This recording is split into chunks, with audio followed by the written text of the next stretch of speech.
Please be seated.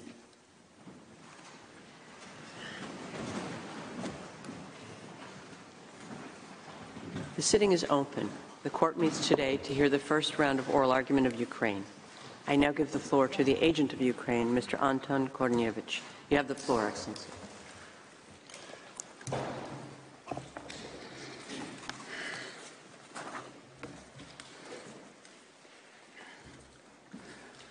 Madam President, distinguished members of the court, I am honored to stand before you in this great hall of justice to represent my country. 573 days ago, Russia launched a brutal, full-scale military assault on Ukraine. This is a war of annihilation. Russia denies the very existence of the Ukrainian people and wants to wipe us off the map. It is a war of imperialism. Russia tries to overthrow our democratically elected government. It is a war of conquest. Russia has attempted to claim Ukrainian territory for itself. And it is a war of atrocity, terror, and war crimes. Mass graves in Bucha, torture chambers in Kherson and Izum, tens of thousands of civilians abducted and held captive. Cities and towns such as Mariupol and Volnovakha completely destroyed, villages flooded, children stolen and deported, deliberate attacks on civilian infrastructure, and many more unspeakable horrors. Yesterday, you didn't hear any of this. Listening to Russia, you would never know what it is doing to my country. But it is a reality. Why does Russia do all of this? In the 21st century, what could possibly justify such barbaric action? Russia has given an answer: a cynical misuse of the Convention on the Prevention and Punishment of the Crime of Genocide. For almost a decade, Russia has been laying the groundwork. Since 2014, Russia has falsely accused Ukraine of committing genocide in violation of the Genocide Convention. On 24th of February 2022, the President of the Russian Federation used that absurd allegation as a sword. He said Russia was acting, it had to act, to stop this genocide. Russia is waging war against my country in the name of this terrible lie, that Ukraine is committing genocide against its own people. This lie is Russia's pretext for aggression and conquest. Russia has presented no credible evidence. It cannot. In reality, Russia has turned the Genocide Convention on its head. The international community adopted the Genocide Convention to protect. Russia invokes the Genocide Convention to destroy. Over the past 573 days, Russia has shown the world what Ukraine already understood. Russia does not respect international law. For Russia, international law is not a constraint. For Russia, international law does not exist to ensure respect for sovereignty and human rights. For Russia, international law is a tool to be abused. Unlike Russia, Ukraine respects international law. Ukraine believes in settling disputes peacefully. That is why, at our moment of greatest peril, Ukraine turned to this court. Your court has broad jurisdiction over disputes relating to the Genocide Convention. The relationship between this dispute and the Genocide Convention is straightforward. Russia accused Ukraine of committing genocide. It launched a full-scale invasion for the stated purpose of stopping genocide. In other words, Russia abused and violated the Genocide Convention by using allegations of genocide as a pretext for a full-scale invasion. But Russia is not above the law. It must be held accountable. Yesterday, Russia told you that this dispute has nothing to do with the Genocide Convention. According to the agent of the Russian Federation, a few Russian officials just, quote, used the word genocide, end of quote. Russia's counsel suggested it was, quote, for rhetorical purposes, end of quote. This is another one of Russia's brazen lies. There is nothing rhetorical about Russia's allegations. For years, Russian state organs declared that Ukrainian high-ranking officials committed the crime of genocide under the Genocide Convention.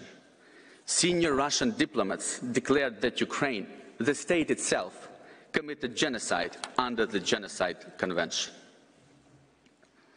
There was also nothing rhetorical about Russia's violent actions on the basis of preventing and punishing genocide. I would prefer not to quote the President of the Russian Federation. But for 3 hours yesterday, Russia's agent and its counsel were afraid to tell the court what he said. So I will repeat what the Russian President announced on the 24th of February 2022. I quote, "The purpose of this operation is to protect people who, for 8 years now, have been facing humiliation and genocide perpetrated by the Kyiv regime." End of quote. Inside Russia, the express purpose of the full-scale invasion is openly stated at the highest levels. But in this court, it is inconvenient for Russia, so Russia hides from the truth. You were also subjected yesterday to Russia's story of a coup d'etat and the Kyiv regime filled with neo-Nazis who threatened the people in Donbass.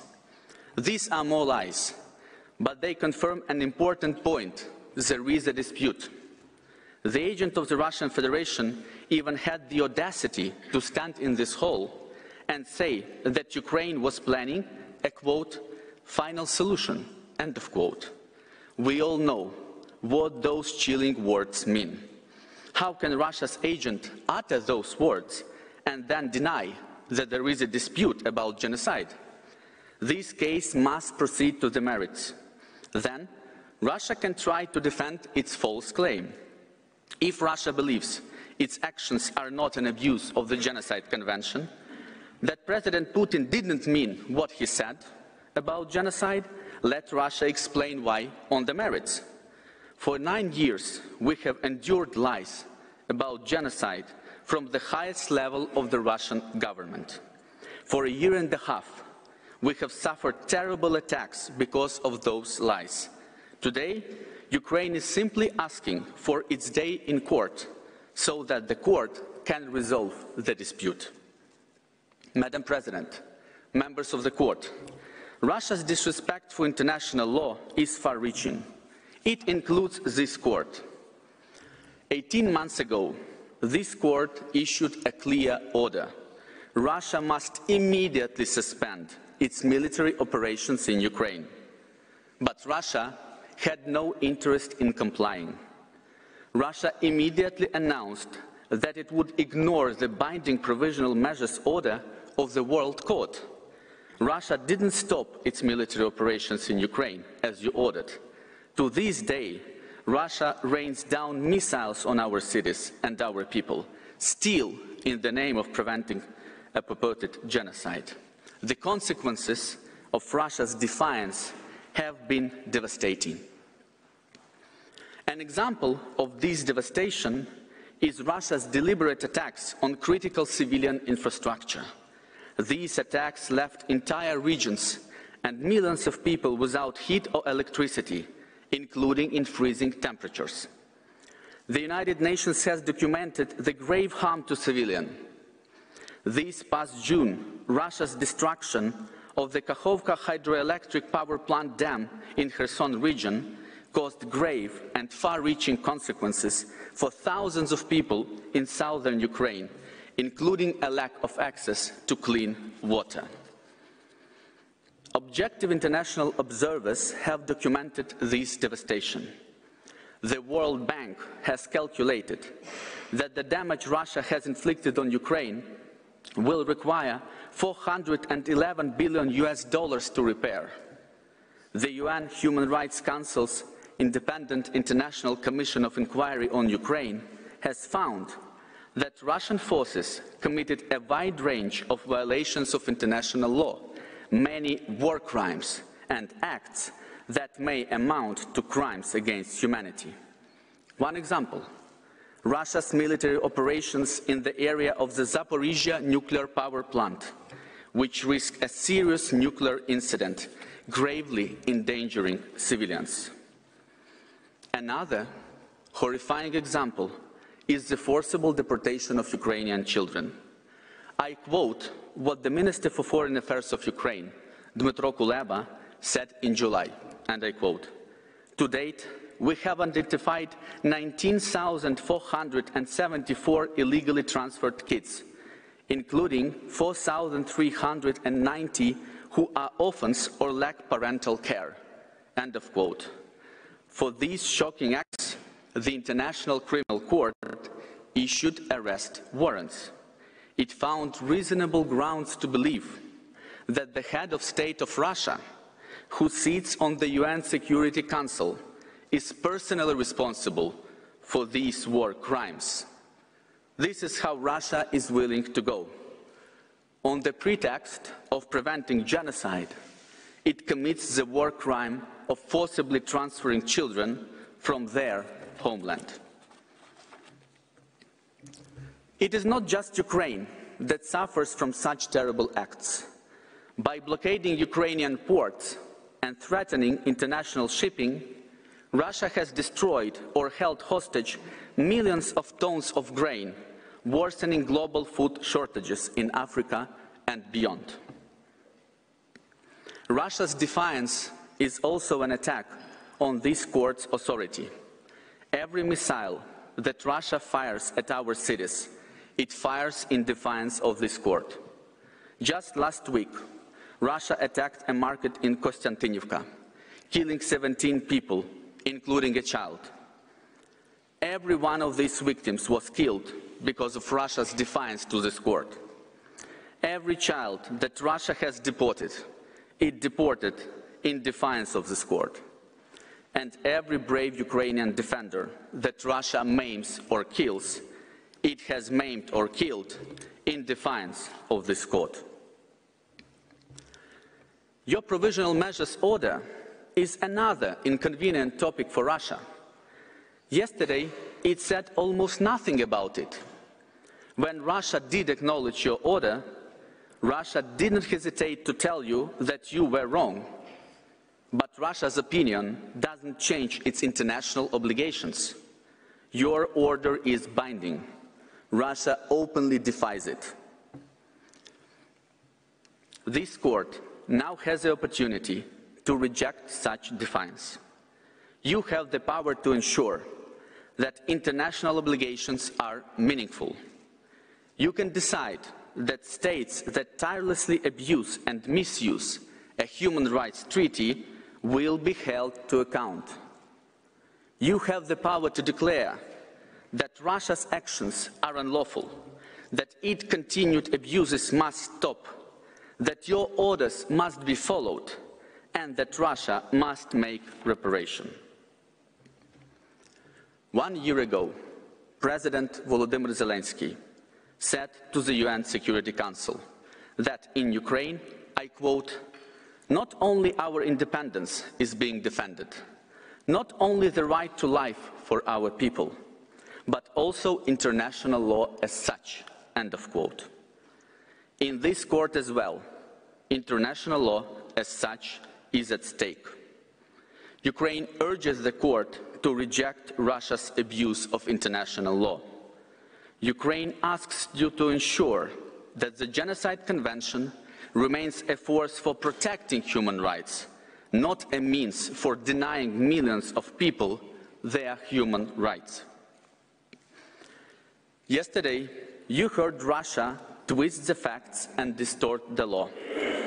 Today, Ukraine will explain why this court can and must hear Ukraine's case on the merits. Professor Charlotte Honju-Ko will first address the interpretation of Article 9 of the Genocide Convention and the broad jurisdiction it confers on this court.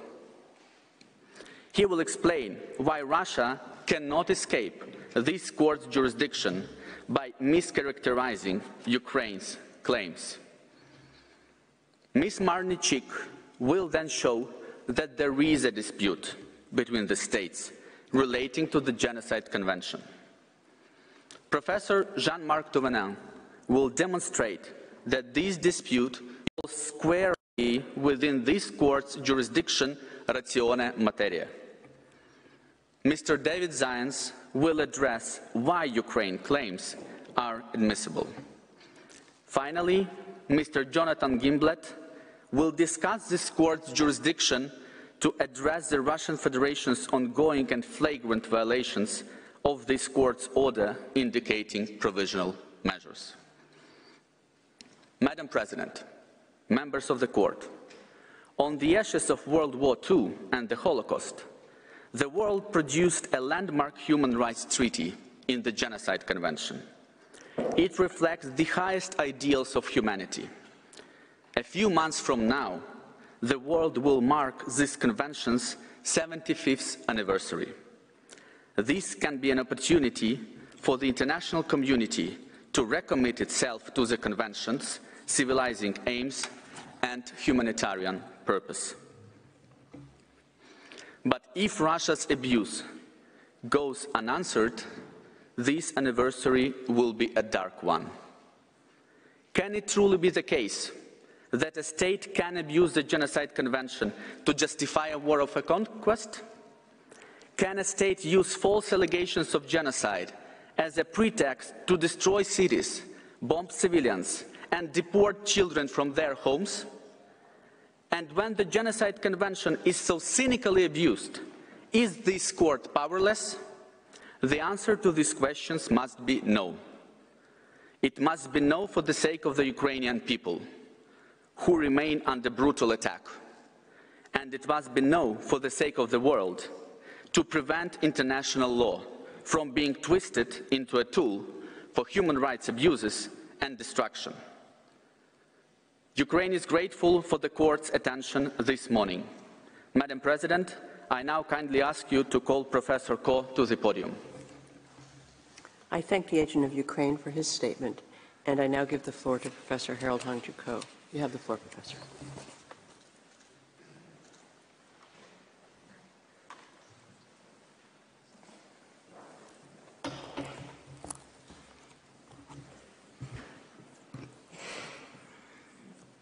Madam President, members of the court, it is again my honor to appear before you on behalf of Ukraine.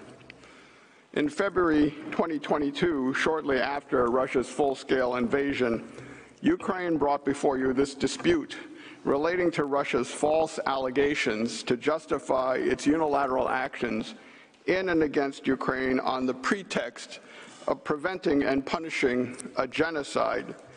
When Russia ratified the Genocide Convention in 1954, it consented to this court's jurisdiction over any dispute relating to the interpretation, application, or fulfillment of the convention. Yesterday, Russia's counsel denied that there is an ongoing dispute that brings this case within Article 9 of the convention. Russia takes one position. Because Ukraine is responsible for committing genocide, they say, it must use military force to prevent and punish that alleged genocide in violation of the convention. But Ukraine takes the opposite position. It strenuously disputes Russia's outrageous claims, rejects Russia's claimed right and duty to use force to stop this claimed genocide, and shows that it is Russia that has abused, misused, and violated the convention by invading Ukraine on the pretext of genocide prevention. Yesterday, in their oddly antiseptic presentation, Russia's counsel repeatedly denied that it had invoked the Genocide Convention to authorize the use of force.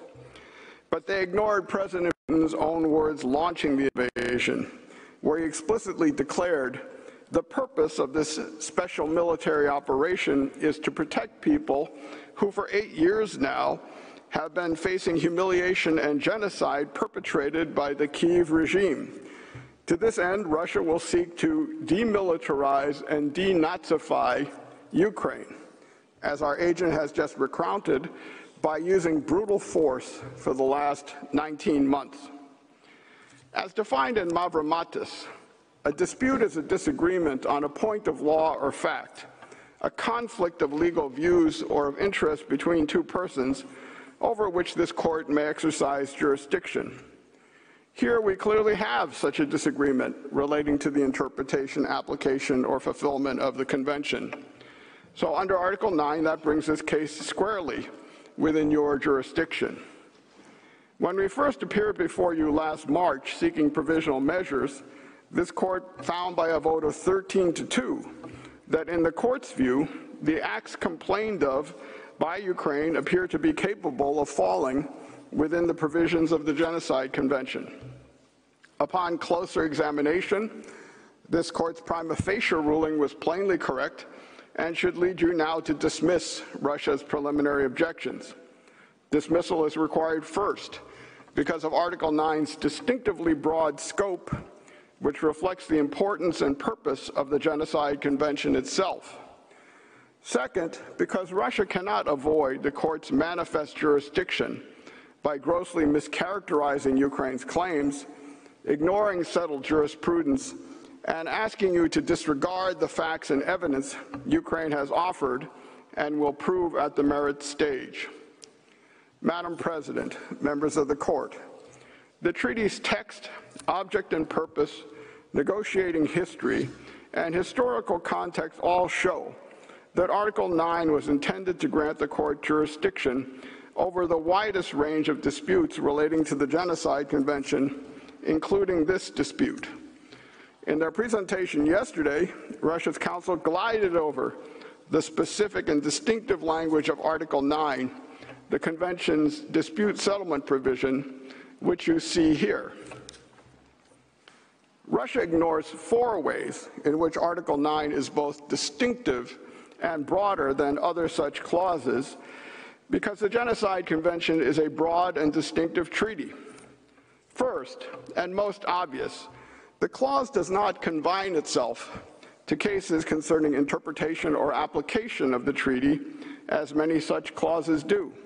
It also includes disputes relating to whether and how parties like Russia have fulfilled their treaty obligations. During the drafting debates, after the Indian delegation made clear that fulfillment has a much wider meaning than application, the delegations defeated a proposal to delete fulfillment, confirming their intent to adopt the broadest formulation possible. The Oxford English Dictionary defines fulfillment as accomplishment, performance, completion. In French, Larousse defines l'exécution as the performance or accomplishment of an obligation. So adding the word fulfillment to the familiar template of interpretation and application was designed to ensure that the court's jurisdiction would reach disputes relating to the ways in which the contracting parties, like Russia, perform or accomplish their obligations under the convention. When Russia invaded Ukraine last February for the pretextual reason of stopping a genocide, it failed to perform in good faith. In fact, it abused the convention. Contrary to what Russia's counsel asserted yesterday, this case differs significantly from the legality of use of force case, where no party stated before the court that the use of force by the respondent states had the purpose of preventing an alleged genocide. In contrast, as Judge Nolta observed in his separate declaration to the Provisional Measures Order, Russia has in the present case, quote, made allegations that Ukraine is committing genocide and has affirmed that its special military operation serves the purpose of preventing genocide, thereby, quote, acting in a way that is capable of coming within the provisions of the Genocide Convention. So the plain text of Article 9 thus authorizes this court to review Russia's violations of the Genocide Convention on the merits. To be clear, this is a dispute not just about the convention's fulfillment, but also about its interpretation and application. This dispute is about interpretation because the parties disagree about the meaning of their respective legal rights and obligations under the convention. This dispute is about application, as the Chorzo factory case explained, because application includes disputes related to whether the application of a particular clause has or has not been correct, and whether a state has created a situation contrary to said articles. Here, Russia has clearly misapplied the convention by abusing the text and purpose of this treaty to launch an unlawful military invasion. So even if Article 9 had the same narrower scope as many other compromissory clauses, this dispute would still fall squarely within it. But the unusual addition of the word fulfillment gives Article 9 its distinctively comprehensive sweep, placing this court's jurisdiction beyond any doubt. Second, Article 9 extends jurisdiction to disputes relating to the interpretation, application, or fulfillment of the convention. It does not require that treaties' interpretation, application, or fulfillment alone be the subject matter of the dispute. The ordinary meaning of relate, as defined by the Oxford English Dictionary, is to have a connection with something. In the Yakimet's case, which addressed whether the UN Administrative Tribunal had erred on a question of law relating to the provisions of the UN Charter, Judge Schwabel explained that such an error need not squarely and directly engage a provision of the Charter. It is sufficient if such an error is connected with the Charter. Here, Russia's pretextual allegations that Ukraine committed genocide in violation of the Convention, which Russia used as its basis for violently invading Ukraine, obviously are connected with, that is, relate to, the responsibility of a state for genocide, genocide prevention, and genocide punishment.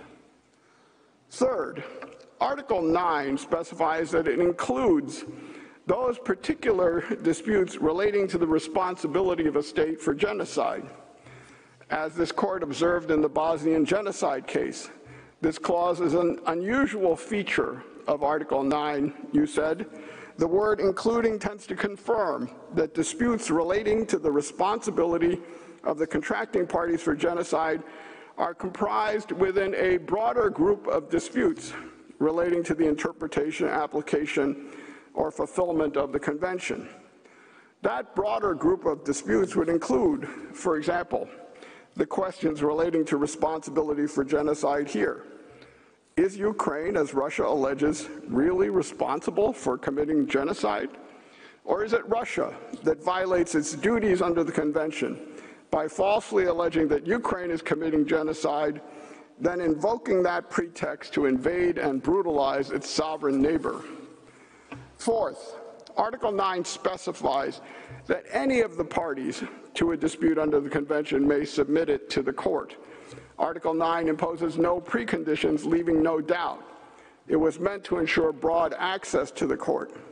So, if, as Russia acknowledges, a state that levels allegations of genocide against another can ask the court to resolve that dispute, there is no reason why a state such as Ukraine that disputes allegations of genocide against it and illegal actions based on pretextual allegations cannot do the same. Article 9's four unique textual features were not accidental. As Professor Kolb describes in the Gaeta commentary to the Genocide Convention, the drafters deliberately decided to close down all possible loopholes, weakening the jurisdictional reach of the court, so as to grant the court as wide a jurisdiction as possible in the life of the convention. But yesterday, Russia asked you to undo that careful drafting decision by narrowing what the drafters meant to broaden and reopening the very loopholes they meant to close.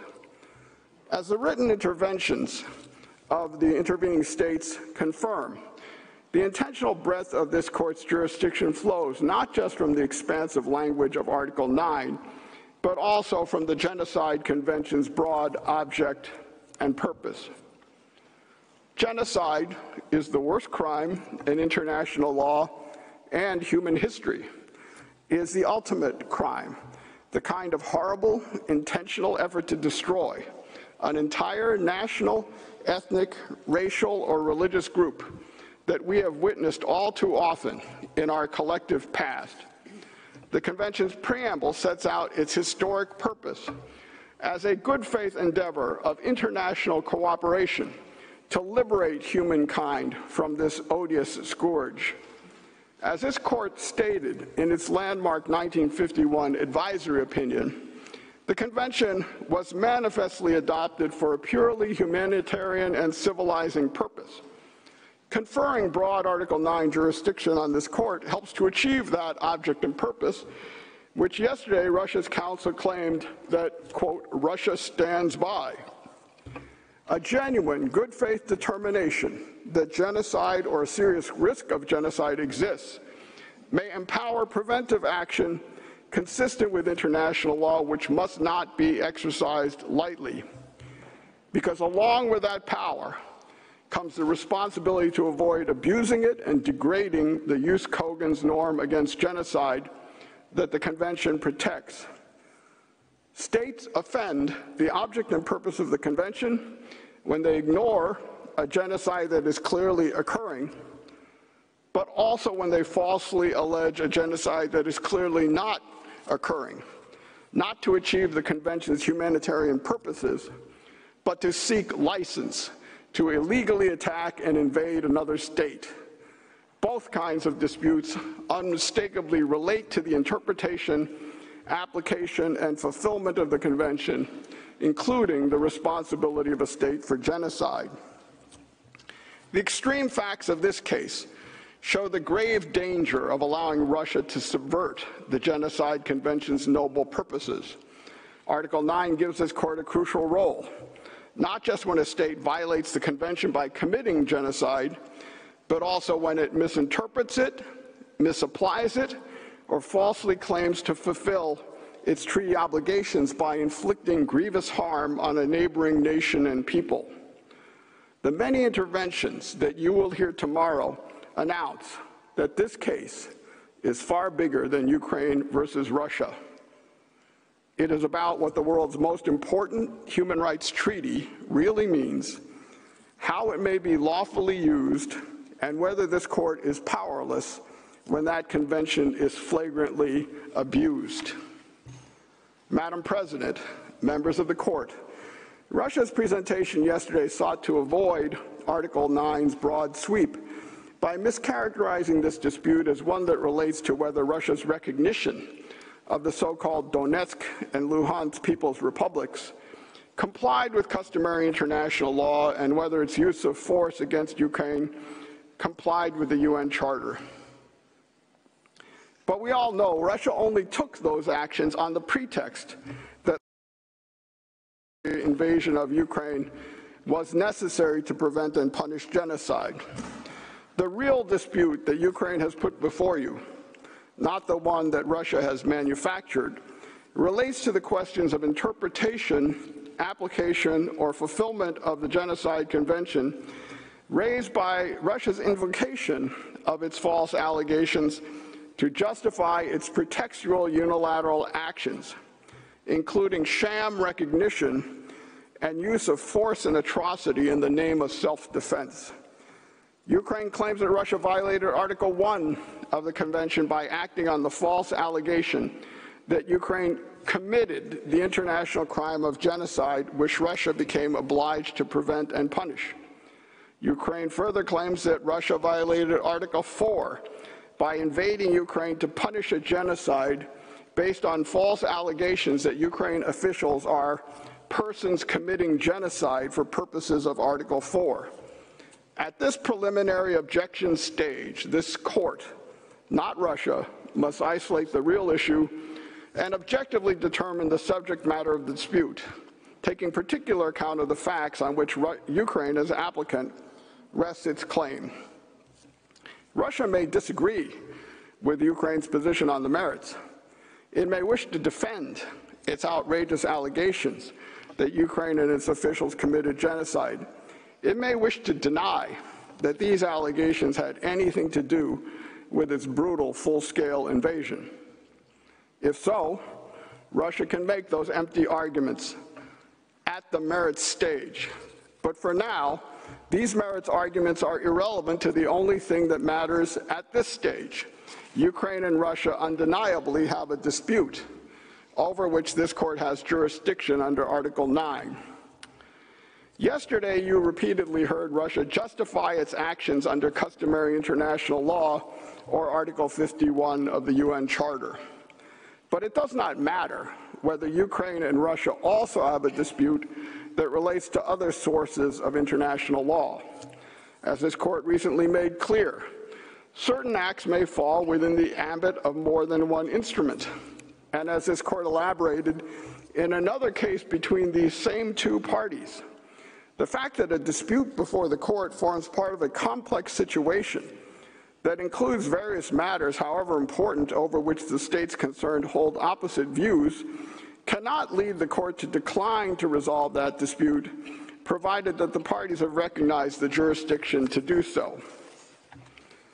Madam President, members of the court, in a great many cases, you are asked to decide close and difficult questions. But this is not one of them. When we first met here at the Provisional Measures hearing, you clearly understood the dispute before you. Ukraine charged Russia with launching a full-scale invasion of Ukraine on the pretext of preventing and punishing a claimed genocide that transparently is not occurring, and invoking a convention that conferred no lawful authority upon Russia to invade Ukraine, kill its citizens, and destroy its homeland. Russia acted and continues to act based on false allegations of genocide against Ukraine and twisted readings of the law, both of which Ukraine disputes. Simply put, Ukraine and Russia have a dispute relating to the interpretation, application, or fulfillment of the convention that this court must decide. Russia's allegations and actions give rise to this court's jurisdiction, full stop. Accordingly, this court should dismiss Russia's preliminary objections and proceed to the merits. Madam President, I now ask you to call Ms. Cheek to the podium to explain why Russia's first preliminary objection should be dismissed. I thank Professor Poe, and I now invite Ms. Marnie Cheek to address the court. You have the floor, Madam.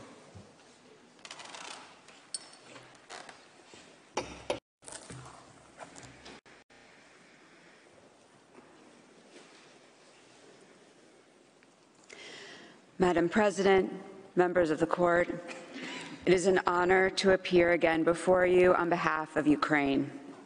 This morning, I will address Russia's first preliminary objection regarding the existence of a dispute between the parties relating to the interpretation, application, or fulfillment of the Genocide Convention.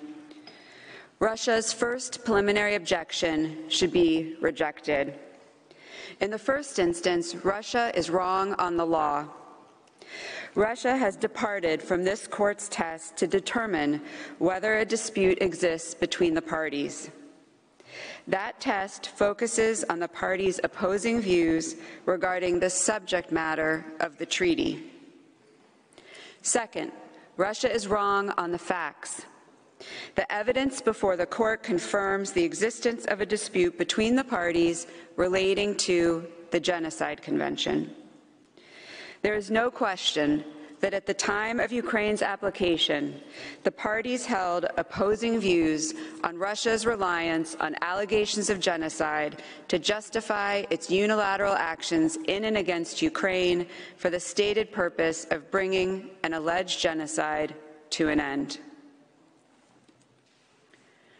I will first turn to the legal test this court applies to determine the existence of a dispute between the parties. The legal test is well settled, and normally we would not need to spend much time on it. But Russia has urged the court to adopt a radically different approach, and it is therefore worth taking a few minutes to clarify the standards that have been consistently applied by your court. Yesterday, Russia's counsel focused on the submissions in Ukraine's memorial and asked this court whether a dispute between the parties existed as to each of those submissions. But respectfully, this is the wrong approach. Ukraine's application invokes a single treaty, the Genocide Convention, and the question before the court is whether a dispute exists regarding the subject matter of that treaty. The standards the court applies to determine whether a dispute exists regarding the subject matter of a treaty are well established.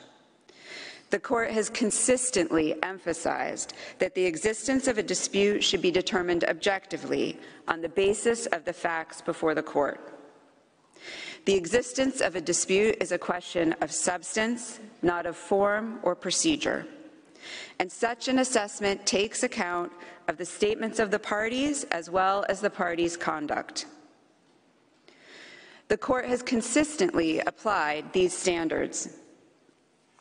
They are set out in Georgia versus the Russian Federation, Marshall Islands versus the United Kingdom, and alleged allegations, Nicaragua versus Colombia, to name a few.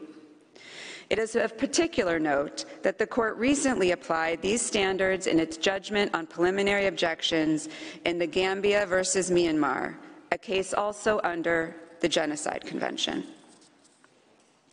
Now, Russia does embrace some aspects of the court's settled jurisprudence, observing that a dispute exists where, quote, the claim of one party is positively opposed by the other, and, quote, a dispute exists when the respondent was aware or could not have been unaware that its views were positively opposed. At the same time, however, the Russian Federation seeks to impose novel requirements, many of which this court has considered previously and rejected. Russia's main argument is that at the time of Ukraine's application to this court, Ukraine's legal claims must have been identified with exacting specificity. This is the foundation of Russia's first preliminary objection, and was echoed yesterday as Russia's counsel took you to the submissions in Ukraine's memorial, rather than focusing on the subject matter of the Genocide Convention. Russia asked this court to focus on whether Ukraine articulated specific legal claims under the Genocide Convention, ignoring whether a dispute existed relating to the subject matter of the convention. Russia argues, for example, that, quote, Ukraine must demonstrate that an dispute existed with respect to each of the claims formulated in the memorial at the time that Ukraine filed its application. Russia also suggests that the evidence of a dispute must reflect quote, positively opposed views with respect to the specific obligations under the convention. But the court has previously rejected that proposed test. In the Gambia versus Myanmar, Myanmar argued, as Russia does here, that statements made prior to the Gambia's application did not specifically articulate its legal claims. As Russia does now, Myanmar argued that prior to instituting proceedings, the applicant must have identified the provisions of international law that have been breached. Your court rejected this argument. The court explained that it, quote, does not consider that a specific reference to a treaty or to its provisions is required. The court went on to say that a state must only, quote, refer to the subject matter of the treaty with sufficient clarity to enable the state against which a claim is made to identify that there is or may be a dispute regarding that subject matter.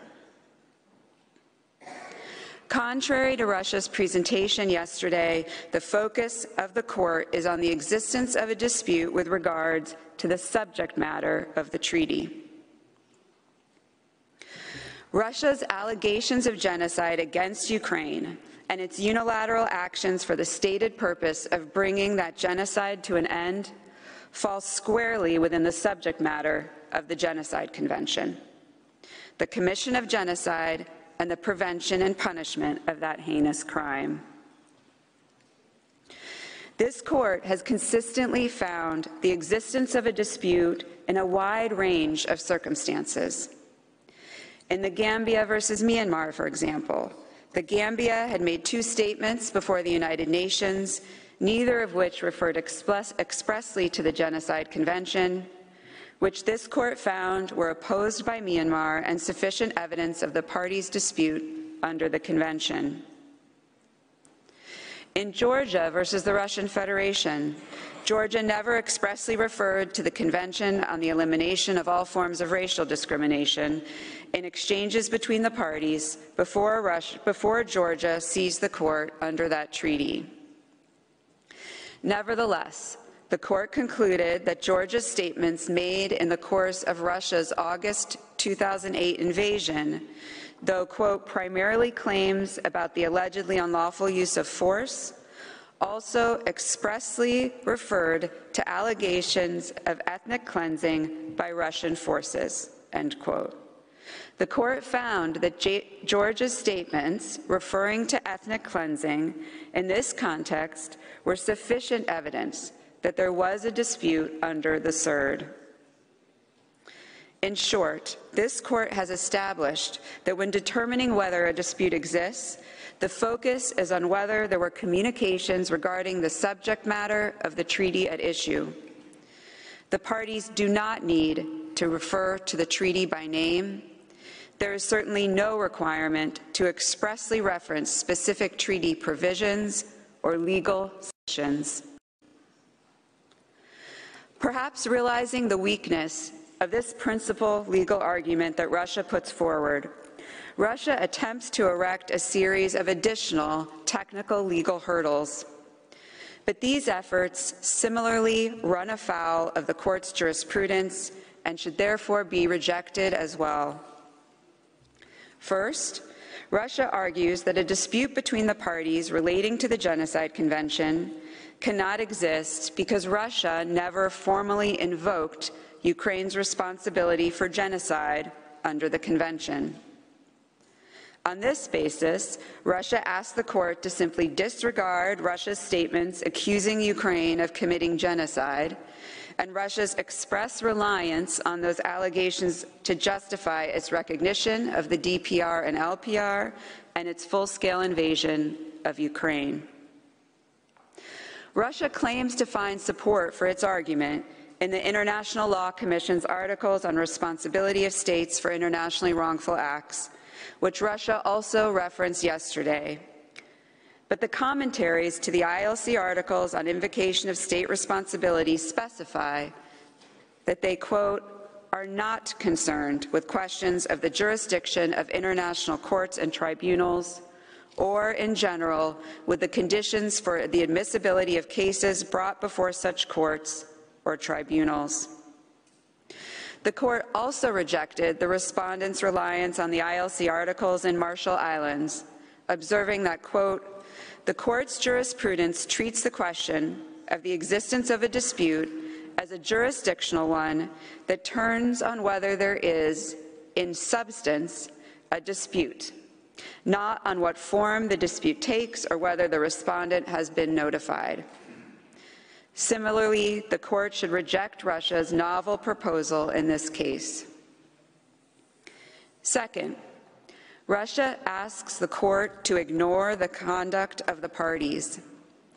Specifically, Russia asks the court to ignore Ukraine's conduct, demonstrating its rejection of Russia's claimed right to invade Ukraine for the stated purpose of preventing and punishing a genocide. But this court has previously confirmed that the conduct of the parties may be relevant to its assessment of whether or not a dispute exists, particularly in cases where, for various reasons, there have been no diplomatic exchanges between the parties. For example, in Marshall Islands, in this court's discussion of Bosnian genocide, the court noted that, quote, in that particular case, which involved an ongoing armed conflict, the prior conduct of the parties was sufficient to establish the existence of a dispute. As I will shortly demonstrate, the parties' conduct in this case also underscores the existence of a dispute here. Simply put, Russia's attempt to erect as many legal hurdles as possible to this court finding the existence of a dispute should be rejected. To summarize, the court's jurisprudence is clear. The court looks objectively at the facts to determine whether, at the time Ukraine filed its application, a dispute existed between the parties relating to the subject matter of the Genocide Convention.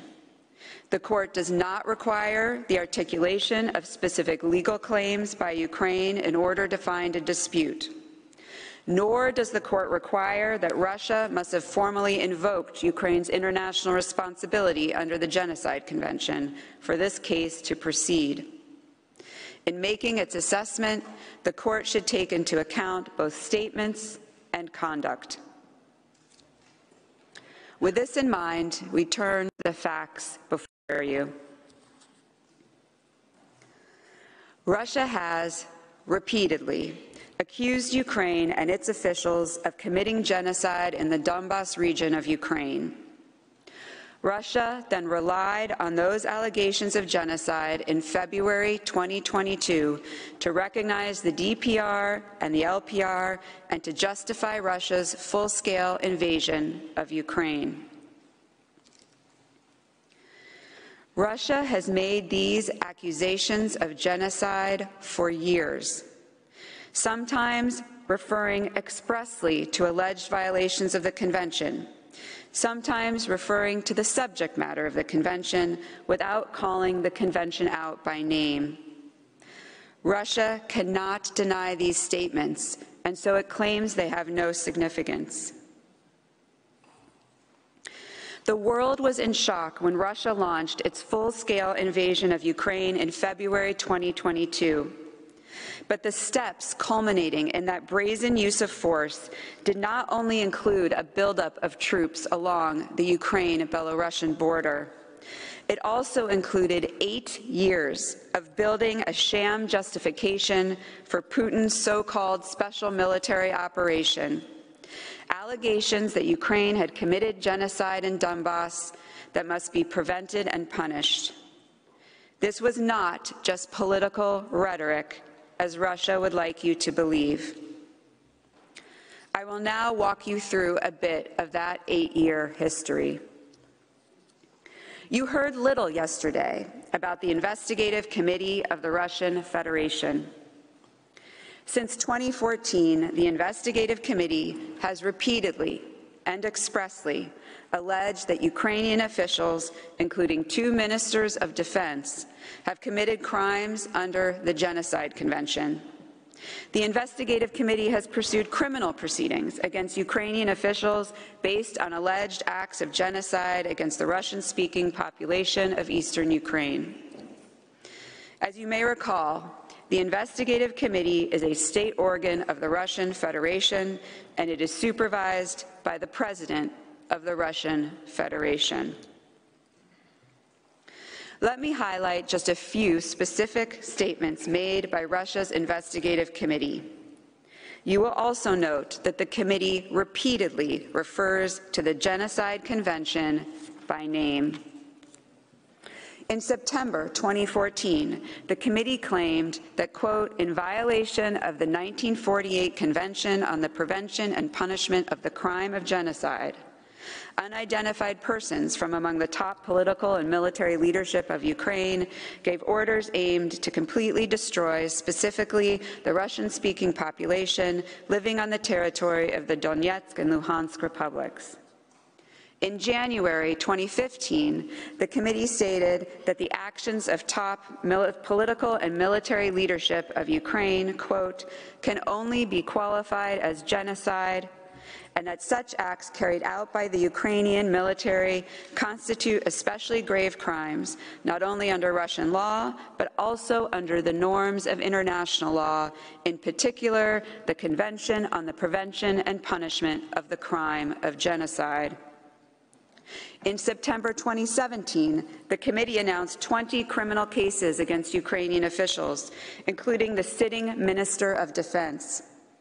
It alleged that they acted, quote, in violation of the Convention on the Prevention and Punishment of the Crime of Genocide by giving deliberately criminal orders to shell civilian infrastructure.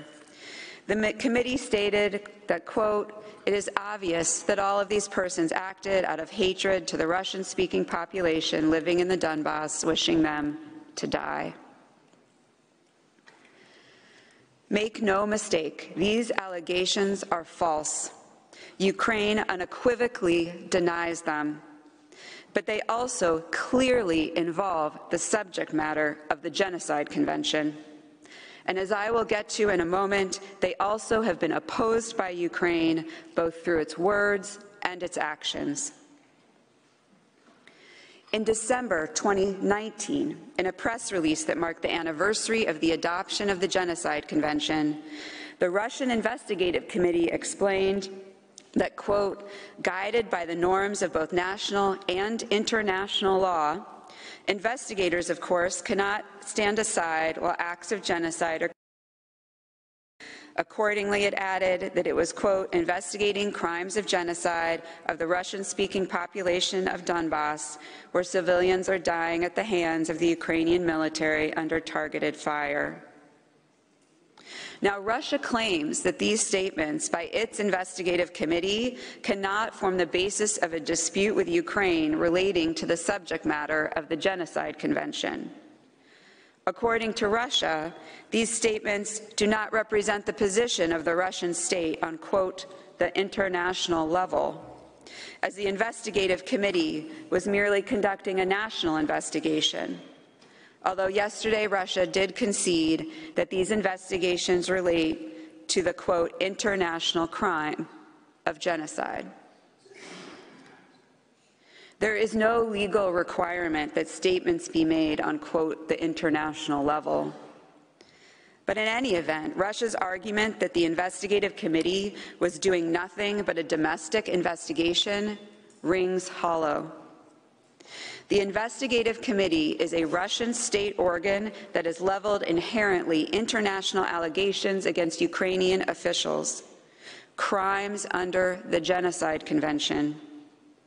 And as a factual matter, the investigative committee has represented Russia at the international level, attending, for example, formal bilateral negotiations between Ukraine and Russia. And the investigative committee itself has trumpeted its allegations of genocide to the international community. For example, in 2016, the investigative committee hosted a formal presentation in English for foreign diplomats aimed at sensitizing international and foreign communities to the problem of combating international crimes in Ukraine, and they discussed the possibility of submitting evidence gathered by the Russian investigative committee to the bodies of international justice to determine the Ukrainian government's responsibility for internationally wrongful acts. Russia cannot seriously ask this court to find that it never made allegations of genocide at the international level. Beyond the investigative committee, countless Russian officials, including President Putin himself, have leveled the same accusation that Ukraine is responsible for genocide, often specifically referencing the convention. And Russian officials have explicitly referenced that these allegations of genocide justify their recognition of DPR and LPR and their full-scale invasion of Ukraine. For example, in November 2021, 3 months before Russia's recognition of DPR and LPR and its full-scale invasion, Boris Gryzlov, Russia's representative to the Trilateral Contact Group on settling the situation in Ukraine, justified Russia's support for DPR and LPR by referencing, quote, Kiev's actions, which are aimed at escalating the conflict and actually fall within the UN Convention on the Prevention of Genocide. As an aside, I would note that that statement made by Russia's envoy to the Trilateral Contact Group was most certainly a statement at the international level. I also would note that Mr. Gryzlov referenced the Genocide Convention by name. Since 2014, as you have seen, Russia has alleged that Ukraine was committing genocide in violation of the convention. And at the end of February 2022, Russia went further. It took two extraordinary measures on the express basis of preventing and punishing an alleged genocide in Donbass. These actions were opposed by Ukraine, and these actions happened with startling speed. First, on the 21st of February 2022, President Putin formally recognized the independence and sovereignty of the DPR and LPR. In an address given on that day, President Putin claimed it necessary to take a long overdue decision to immediately recognize the independence and sovereignty of the DPR and LPR. Why? Because of a, quote, genocide, which almost 4 million people are facing in the DPR and the LPR. This was the same justification that Russia's permanent representative to the United Nations, Vasily Nebenzia, provided to the United Nations General Assembly. On the 23rd of February 2022, Mr. Nebenzia justified Russia's recognition of the DPR and LPR by claiming that, quote, in light of the blatant genocide, Russia could no longer remain indifferent to the fate of 4 million people of the Donbass. In other words, Russia justified its recognition of the DPR and LPR as a measure to bring an alleged genocide to an end. What happened the next day, on the 24th of February, 2022, is known to us all. President Putin announced his so-called special military operation, which was, in fact, a full-scale invasion of Ukraine. Yesterday, Russia was selective in quoting the speech of its president. Russia noted President Putin's reference to Article 51 of the UN Charter and its treaties of friendship with the DPR and LPR. But President Putin's speech did not end there. In his very next sentence, President Putin stated the purpose of his military intervention, the justification for his actions. And that justification was to stop a genocide. He stated, quote, we had to stop that atrocity, that genocide of the millions of people who live there and who pinned their hopes on Russia, on all of us. Putin went on, the purpose of this operation is to protect people who for 8 years now have been facing humiliation and genocide perpetrated by the Kiev regime. The express purpose of Russia's invasion, according to Russia's president, was the prevention and punishment of a genocide that Russia alleged was occurring in eastern Ukraine. Russia transmitted President Putin's address in its entirety to the UN Security Council. Following this address, Russian officials echoed the justification for Russia's actions set out by their president. For example, this time speaking to the UN Security Council, Russia's UN permanent representative stated that President Putin, quote, decided to start a military operation in Donbass and that the goal of this special operation is protection of a people who have been exposed to genocide by the Kiev regime. Russia's official representation to the United Nations was that its actions in Ukraine were justified in order to protect those in Donbass from an alleged genocide. The following day, on the 25th of February 2022, Russia's Foreign Minister, Sergei Lavrov, similarly justified Russia's aggression against Ukraine as, quote, preventing the neo-Nazis and those who promote methods of genocide from ruling this country, referring to Ukraine. And in an interview that same day, Russia's ambassador to the European Union was asked about President Putin's reference to genocide as a justification for his invasion of Ukraine. The ambassador said, quote, we can turn to the official term of genocide as coined in international law. If you read the definition, it fits pretty well. the ambassador was clear. Russia does not use the term genocide for rhetorical purposes. It uses the term as it is formally defined in international law, in other words, as that term is defined in the Genocide Convention. Ukraine did not remain silent in the face of Russia's allegations of genocide and its reliance on them to recognize the DPR and LPR and invade Ukraine. Ukraine positively opposed both Russia's allegations of genocide and Russia's steps to prevent and punish alleged genocide on Ukraine's territory. From the very beginning, in 2014, Ukrainian officials denounced the allegations of genocide put forward by Russia and Russia's investigative committee. For example, in October 2014, then President of Ukraine, Petro Poroshenko, commented on the decision of the investigative committee to open a criminal case against the military leadership of Ukraine for the alleged genocide of the Russian-speaking population of Donbass.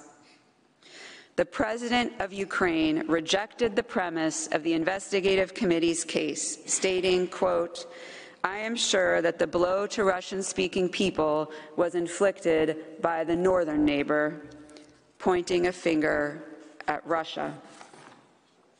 The Prosecutor General's Office of Ukraine also stated that the investigative committee's actions were, quote, "groundless." And one of the Ukrainian officials accused by the investigative committee, then Minister of Defense, Mr. Valery Zhelety, publicly rejected the committee's allegations. He stated, "Regarding the criminal case against me and my colleagues in Russia for genocide of the Russian-speaking population, this whole thing is a complete delusion." Minister Zhelety added that, quote, "Only crazy Kremlin propagandists can accuse the Ukrainian army, which is 40% Russian-speaking, of hating other Russian speakers." Minister Zhelety's sentiment was echoed by advisors to the Ukrainian Minister of the Interior, who also denounced the actions of the investigative committee as nonsense. As one advisor responded, quote, "I have to tell you that commenting on another nonsense of the investigative committee of the Russian Federation is a thankless task, especially when they use terms like genocide." In November 2015, following additional allegations of genocide by the investigative committee, Ukraine's Speaker of the Presidential Administration on Anti-Terrorist Operational Issues explained that the Russian side is fabricating data about Ukraine's alleged genocide of the Russian-speaking population in Donbass. In an effort to undermine the relevance of these Ukrainian statements refuting Russia's allegations of genocide, Russia argues that these Ukrainian officials do not have authority to represent Ukraine's position at the international level. Further, according to Russia, Russia could not have been expected to be aware of these statements.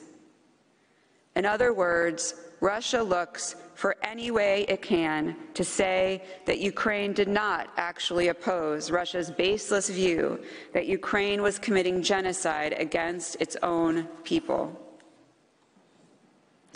But these efforts by Russia to ignore evidence of a dispute between the parties falls flat. Ukraine has presented numerous examples of statements made by Ukrainian officials, including Ukraine's president and its Minister of Defense, rejecting Russia's allegations. These statements were reported on government websites, in the press, and on social media. Russia could not have been unaware that Ukraine opposed its allegations of genocide. To this day, the investigative committee continues to levy accusations against Ukrainian officials. Ukraine, already on the record opposing these allegations as fabrications, nonsense, and a complete delusion, saw no need to give Russia's propaganda more legitimacy by continuing to condemn Russia's allegations. Ukraine's position was clear. And then, in late 2021 and early 2022, as Russia amassed troops along the Ukrainian border, its alleged allegations of genocide took on a new and more sinister significance. Russia's propaganda machine was in full swing. Ukraine responded. On the 26th of January 2022, the Information Agency of Ukraine's Ministry of Defense published an article responding to Kremlin propaganda myths in which it stated, quote, "There is no evidence that Russian-speaking or ethnic Russians in eastern Ukraine are persecuted, not to mention genocide, by the Ukrainian authorities." On the 23rd of February 2022, at the same UN General Assembly meeting where Russia's permanent representative to the United Nations claimed that Russia's recognition of the DPR and LPR was in response to a blatant genocide, Ukraine's Minister of Foreign Affairs, Dmytro Kuleba, denounced Russia's accusations against Ukraine as absurd. Russia is critical of the fact that Minister Kuleba's statement did not explicitly refer to genocide or the Genocide Convention. But while Minister Kuleba chose not to amplify Russia's accusations of genocide, he very clearly and forcefully defended his government's actions in Donbass and condemned Russia's illegal recognition of the DPR and LPR.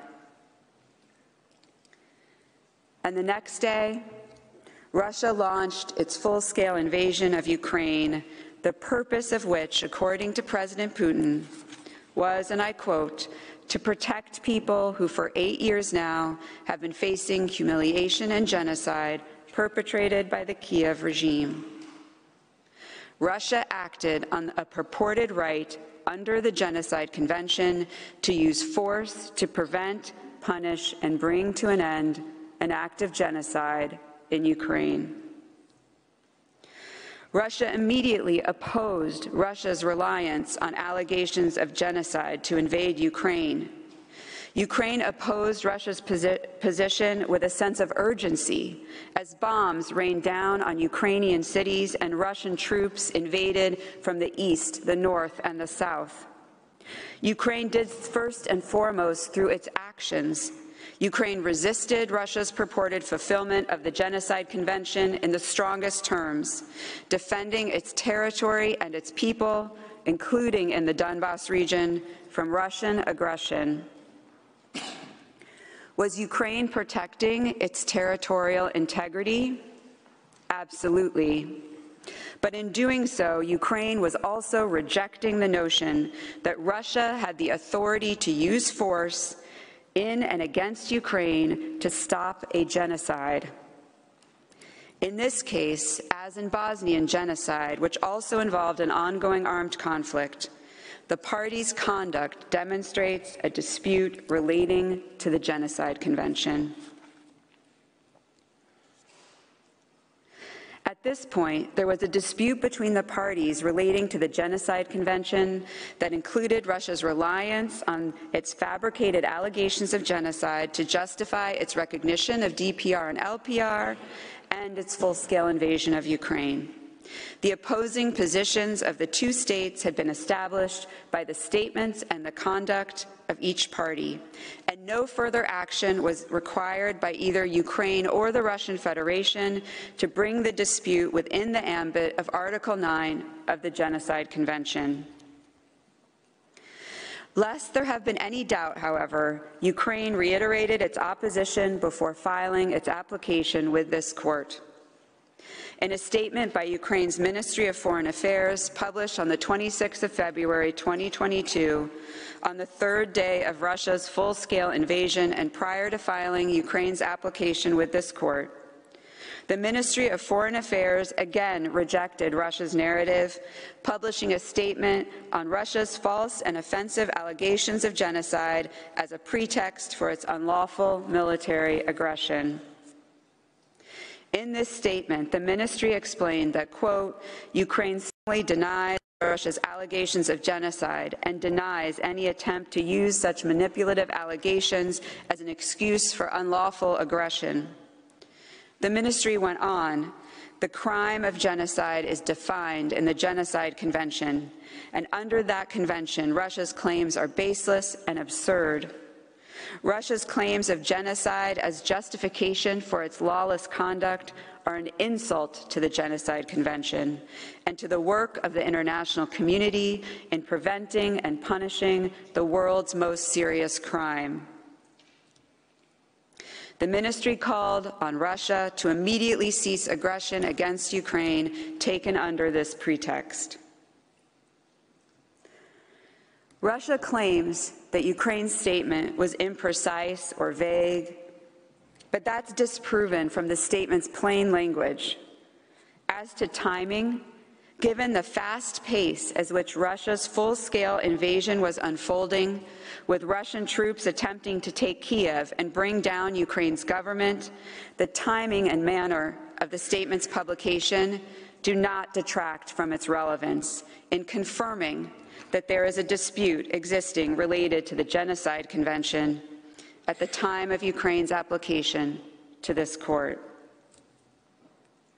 It is common ground that Ukraine published this statement prior to filing its application.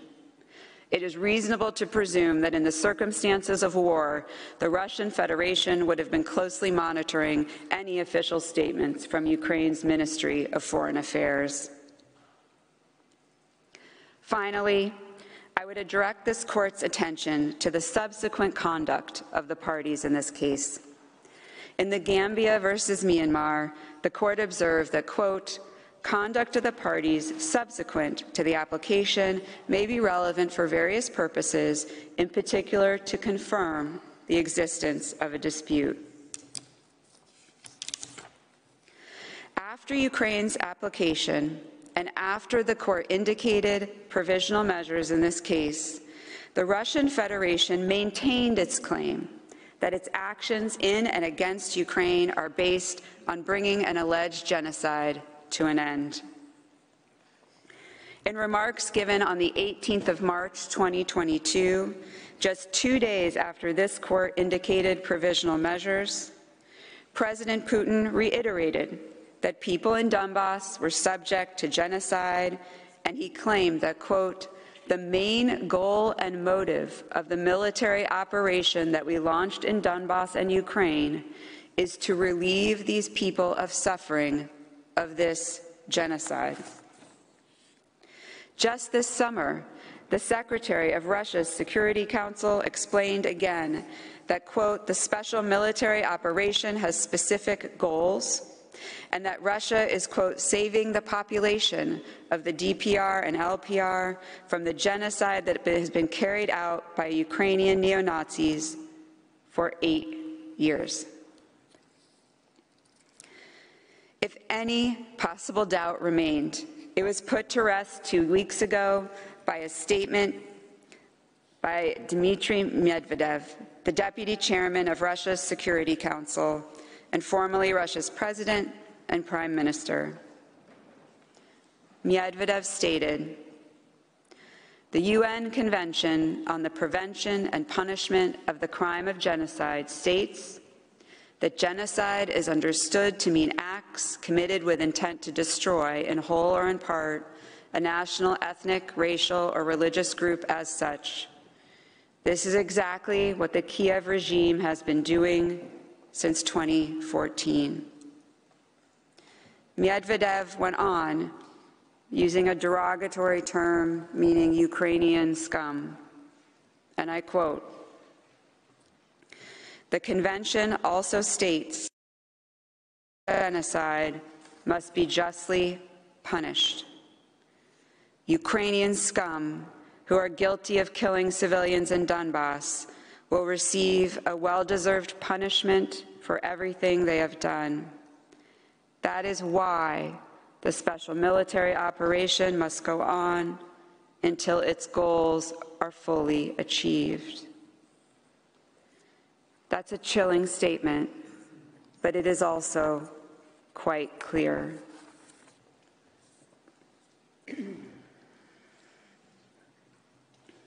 To conclude, since 2014, the Russian Federation has accused Ukraine and its officials of committing genocide in Donbass in violation of the Genocide Convention.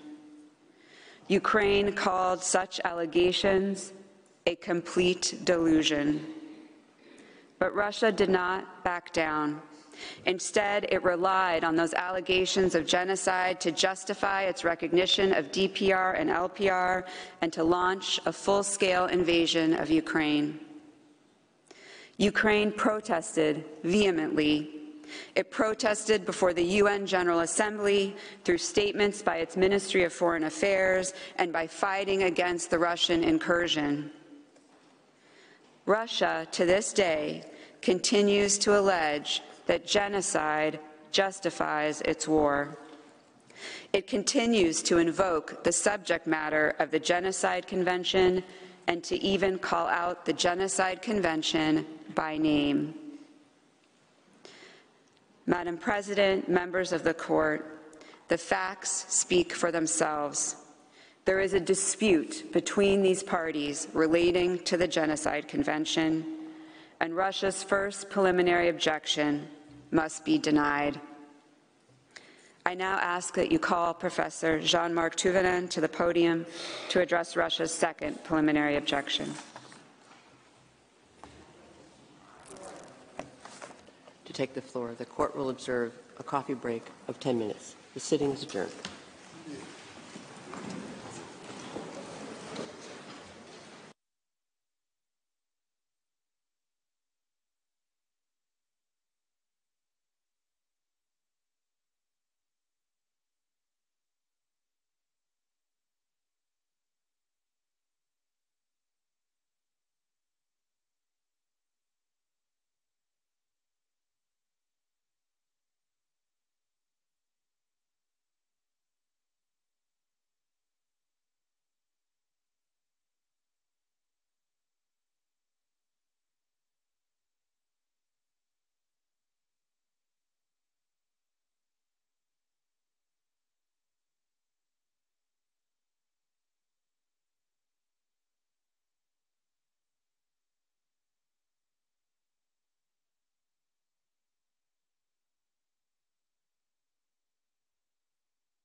Please be seated.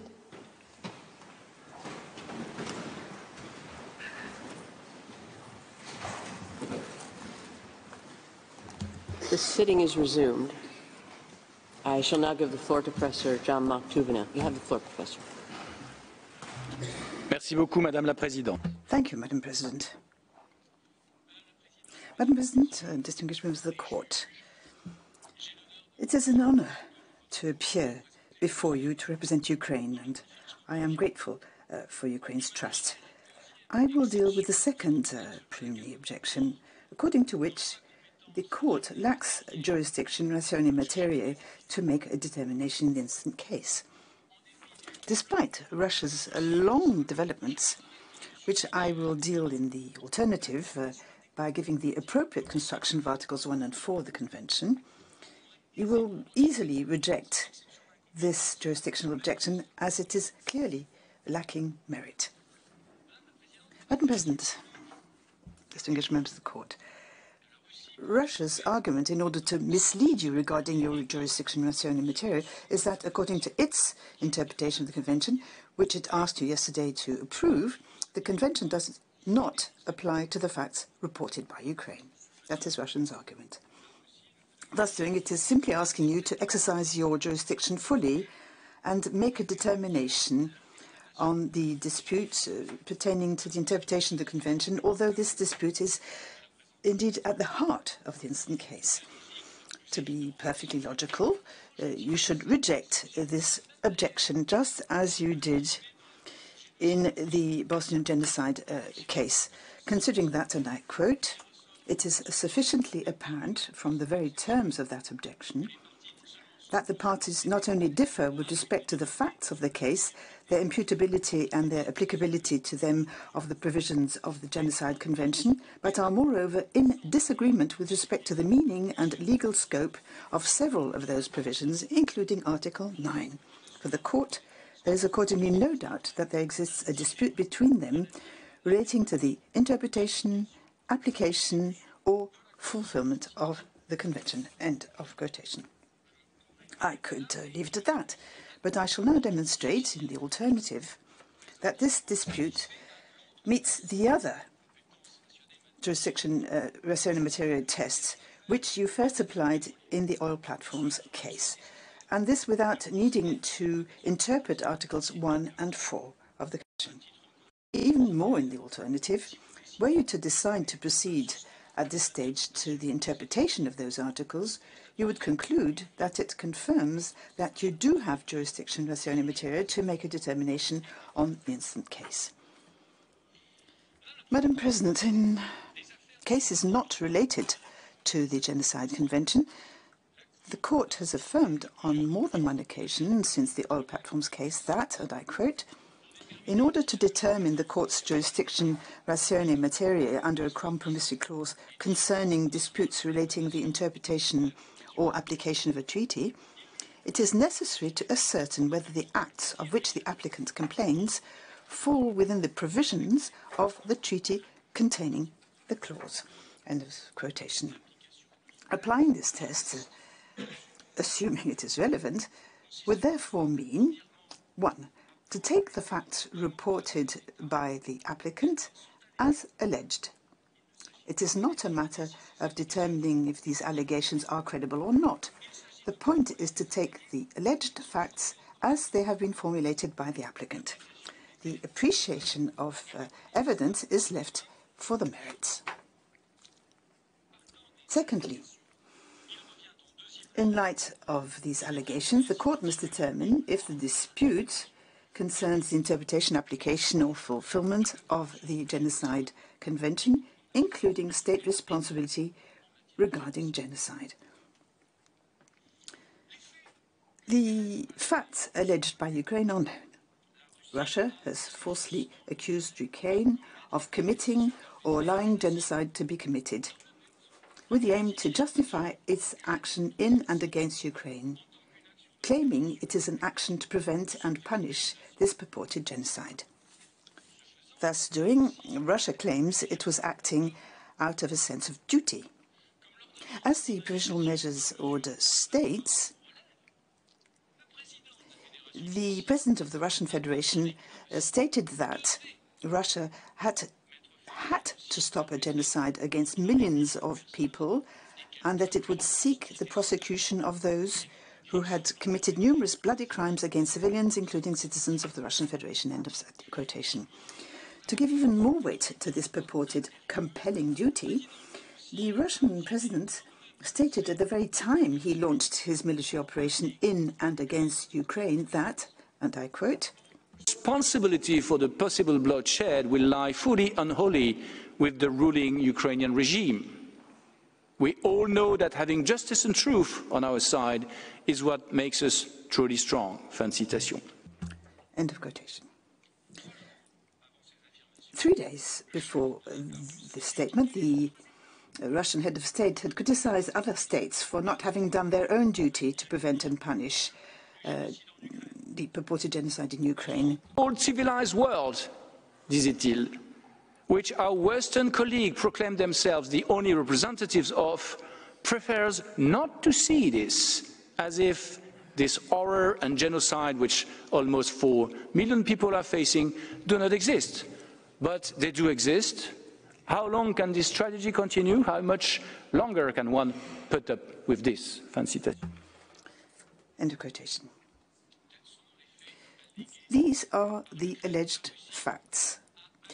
Russia has accused Ukraine of committing genocide, of not having prevented this genocide, of not having prosecuted the perpetrators. It also accused the international community of refusing to act to put an end to this purported genocide.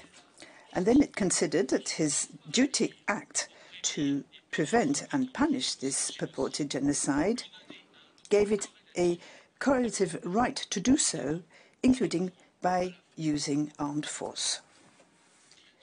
This is exactly what President Putin said to justify his special military operation, a quotation we've already heard this morning, but I would like to remind you of yet again. Of this operation is to protect people who, for years now, have been facing humiliation and genocide perpetrated by the Kiev regime. To this end, we will seek to demilitarize and denazify Ukraine, as well as bring to trial those who perpetrated numerous bloody crimes against civilians, including against citizens of the Russian Federation. Fin de citation. Russia tells another story, claiming that it acted out of self-defense. In other words, the facts alleged by Ukraine are simply not plausible.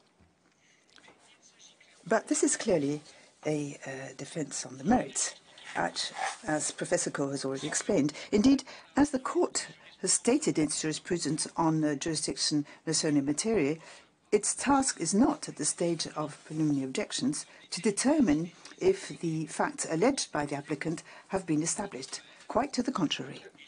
And here I quote the court, "At the present stage of the proceedings, an examination by the court of the alleged wrongful acts or of the plausibility of the claims is not generally warranted. The court's task, as reflected in Articles 79 of the Rules of Court, etc., is to consider the questions of law and fact that are relevant to the objection to its jurisdiction." End of quotation. So an examination by the court of the alleged wrongful acts or of the plausibility of the claims is not warranted. You only need to determine if the acts of which the applicant complains, as I just recalled them, fall within the provisions of the treaty. In other words, if the dispute in question does indeed fall within the provisions of Article 9 of the Genocide Convention. I would add that Russia cannot rewrite Ukraine's application and claim that its real object bears no relation whatever to the Genocide Convention, but aims to challenge Russia's right to self-defense. This argument is worthless. Firstly, because the submissions Ukraine wishes the court to approve refer to violations of the Genocide Convention, and secondly, that the court has already determined that, and I quote, the court's duty to isolate the real issue in the case and to identify the object of the claim does not permit it to modify the object of the submissions, especially when they have been clearly and precisely formulated. End of quotation. Madam President and distinguished members of the Court, with all due respect to Russia, the claims made by Ukraine are what they are. To ensure they fall within the provisions of the treaty, the Court stated in the past that, and I quote, this may require the interpretation of the provisions that define the scope of the treaty. End of quotation. Thus, all that is required is to interpret Article 9. This article states that your jurisdiction encompasses all disputes relating to the interpretation, application or fulfillment of the present convention. Yet this dispute clearly relates to the interpretation, application or fulfillment of the convention.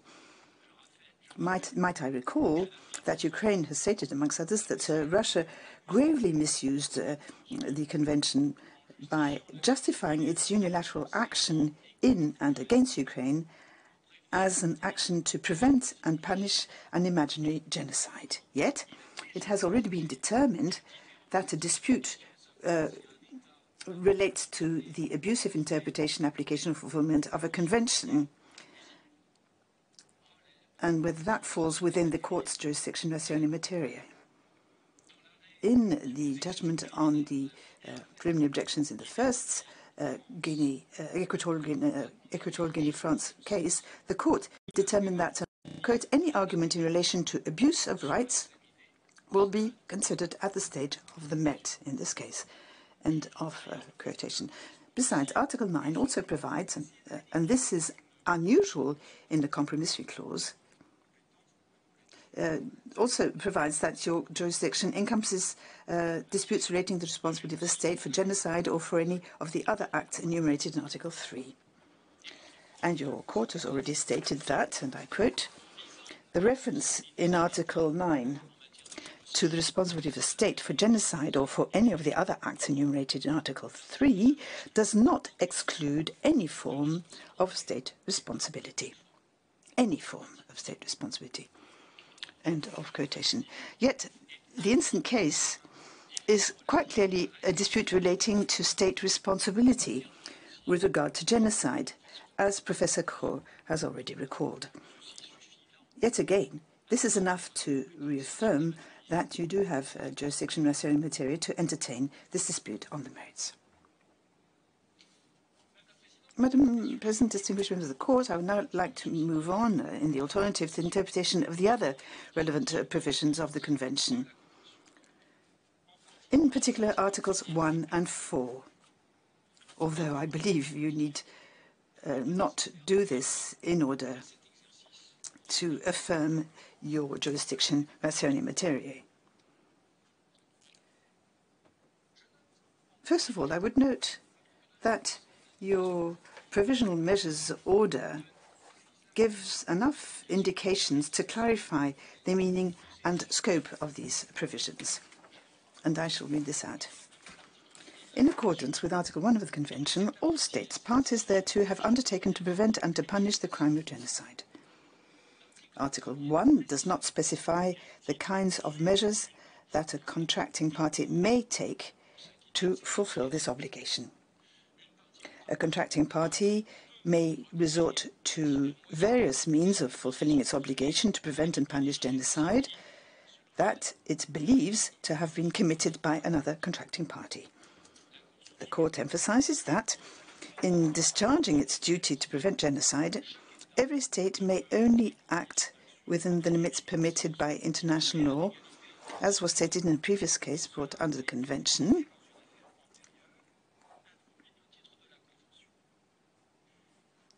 The acts undertaken by the contracting parties to prevent and to punish genocide must be in conformity with the spirit and the aims of the United Nations as set out in Article 1 of the United Nations.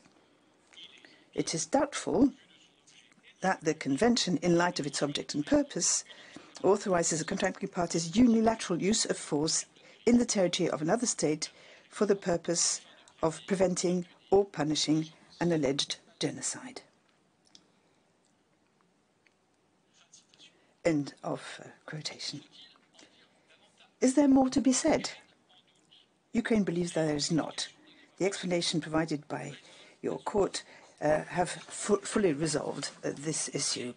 But Russia contends, and this is one of the key elements of its preliminary objections, that although the Convention does not authorize the unilateral use of force to prevent and punish a purported genocide, it does not prohibit the use of force.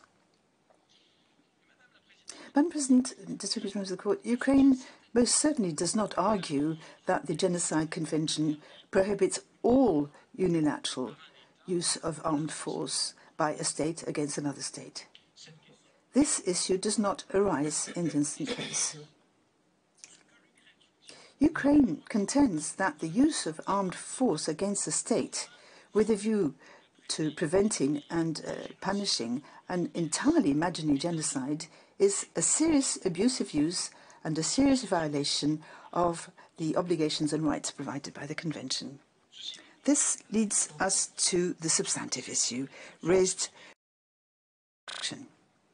Is a state in breach of its obligations regarding the application and fulfillment of the Convention if it uses armed force against another state in order to prevent and punish a fictitious genocide? Ukraine submits that this is unarguably the case. And I shall now go into this particular issue by interpreting the Articles 1 and 4 of the Convention. As the Court is well aware, these provisions establish, and to use the Court's words, this provision establishes rights and obligations erga omnes. Under Article 1, the parties undertake to prevent and to punish genocide, which means that they should put an end to genocide that is being committed and punish the perpetrators, or prevent a genocide from being committed if there is a proven risk. As the Court stated under this provision, and I quote, "The contracting parties have a direct obligation to prevent genocide," end of quotation. And states have, and I quote once again, "the obligation to take such action as they can to prevent genocide from occurring, while respecting the United Nations Charter and any decisions that may have been taken by its competent organs," end of quotation. Furthermore, and I quote, "The obligation each state thus has to prevent and to punish the crime of genocide is not territorially limited by the Convention," end of quotation. This last point is indeed what makes this Convention so unique. In fact, the Court has already held that this obligation goes beyond what is stated expressis verbis. Therefore, it also logically includes the obligation for state parties not to commit genocide. Ukraine holds that it also includes, just as logically, the prohibition of the use of force against another state under the false pretext that it has committed genocide, which under Article 1 should be prevented and punished. On the other hand, Article 4 states that persons committing genocide or any of the other acts enumerated in Article 3 shall be punished whether they are constitutionally responsible rulers, public officials, or private individuals. State parties thus have the obligation to punish persons having committed genocide and other related acts. It follows from obligations imposed on each state to prevent and punish genocide wherever it has been committed or wherever it is committed, including on the territory of a third state, that states have a corresponding right to put an end to genocide and to punish its perpetrators. This is the meaning of the court's words when it constructed the convention as establishing the rights and obligations erga omnes. The rights in question form an enabling rule, as it is called in English, in that the convention authorizes every state to implement, and I would like to quote the quote here, means that are reasonably available to them, end of quotation, to prevent and punish genocide where it has occurred, including outside its territory. In other words, the recognition of a risk that genocide may be committed, or and even more so, that genocide is being committed, leads to a legal consequence under Article 1, not only to the obligation for all states to prevent it or to act in order to put an end to it, but it also leads to a right to take action to prevent it. And in this sense, the resolution of the international law adopted in the Krakow session in 2005 confirms under its Article 1 that a breach of an obligation erga omnes enables, this is the term that was used, enables other states to react, enables other states to react. In the preparatory report of the resolution, Professor Giorgio Gaia also stated that, and I quote in English, obligation erga omnes, all the states to whom the obligation erga omnes is owed have a corresponding right. Fin de citation. End of quotation. In the Genocide Convention, this right authorizes states to implement an effective action to prevent and punish genocide,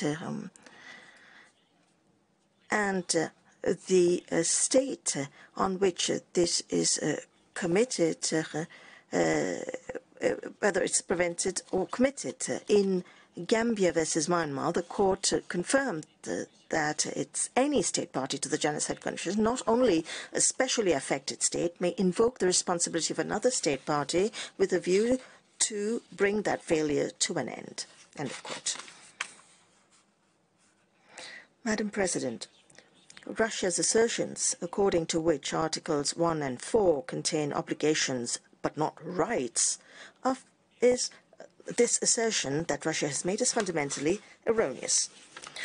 While it is true that the Genocide Convention fixes duties and correlative rights to prevent and punish genocide, it also fixes legal limits to the actions that can be undertaken to do so. These limits do not fall outside the scope of the Convention, as Russia claims.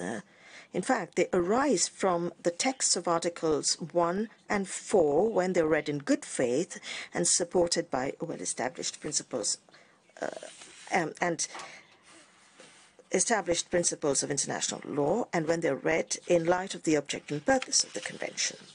So what are these limits?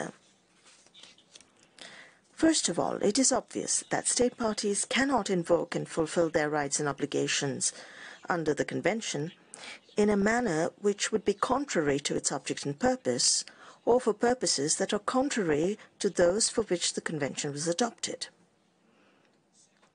Indeed, as the Court stated in its order indicating provisional measures, Article 1 of the Convention, and I quote the Court, does not specify the kinds of measures that a contracting party may take to fulfill this obligation.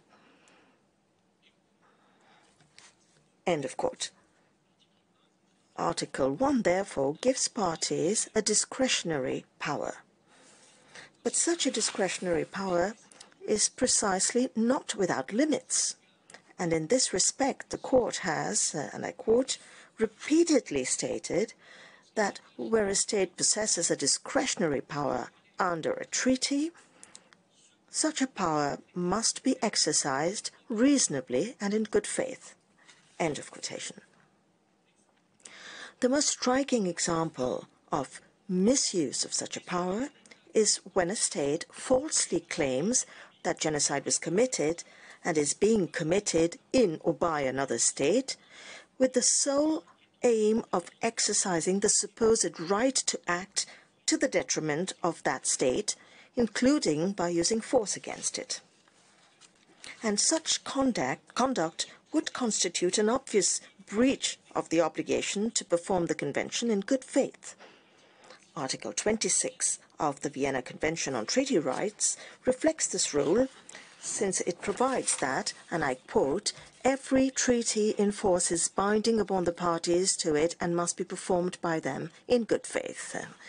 And for its part, the court has judged that, and I quote, the principle of good faith obliges the parties to apply the treaty in a reasonable way and in such a manner that its purpose can be realized. End of quotation.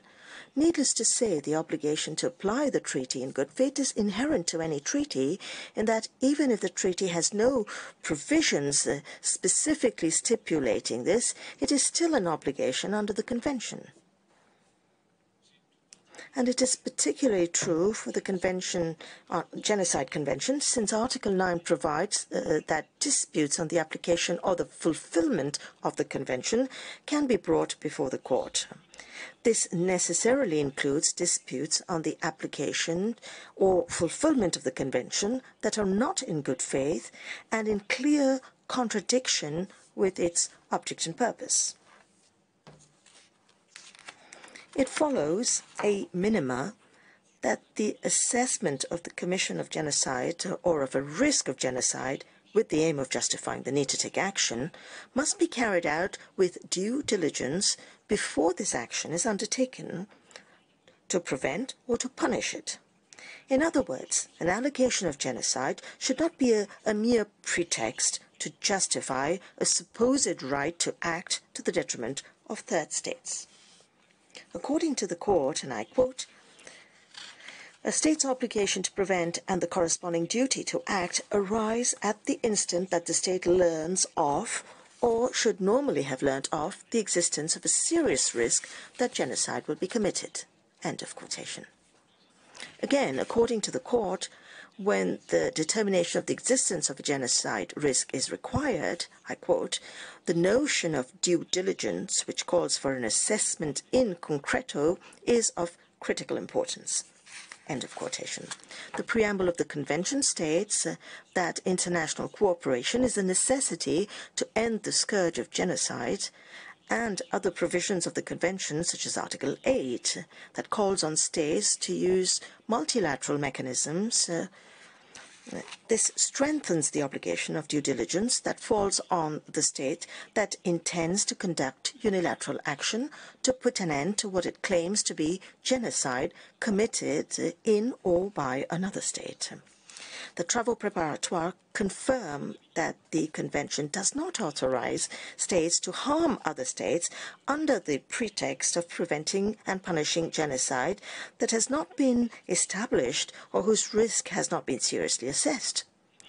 The negotiators of the Convention rejected a proposal that provided for the protection of political groups because it was considered as a very convenient pretext for interference in the international affairs of states. As to the proposal aimed at penalizing all forms of political propaganda aimed at inciting racial, national, or religious enmities or hatreds, or at provoking the commission of acts of genocide, this proposal was rejected because it could become a pretext for serious abuses, and this is, of course, from the travaux préparatoires. The fact that the amendments that might have provided a pretext for serious abuse was rejected confirms that the negotiators had no intention of tolerating that a state seriously abuses Articles 1 and 4 of the Convention. Madam President, distinguished members of the Court, with regard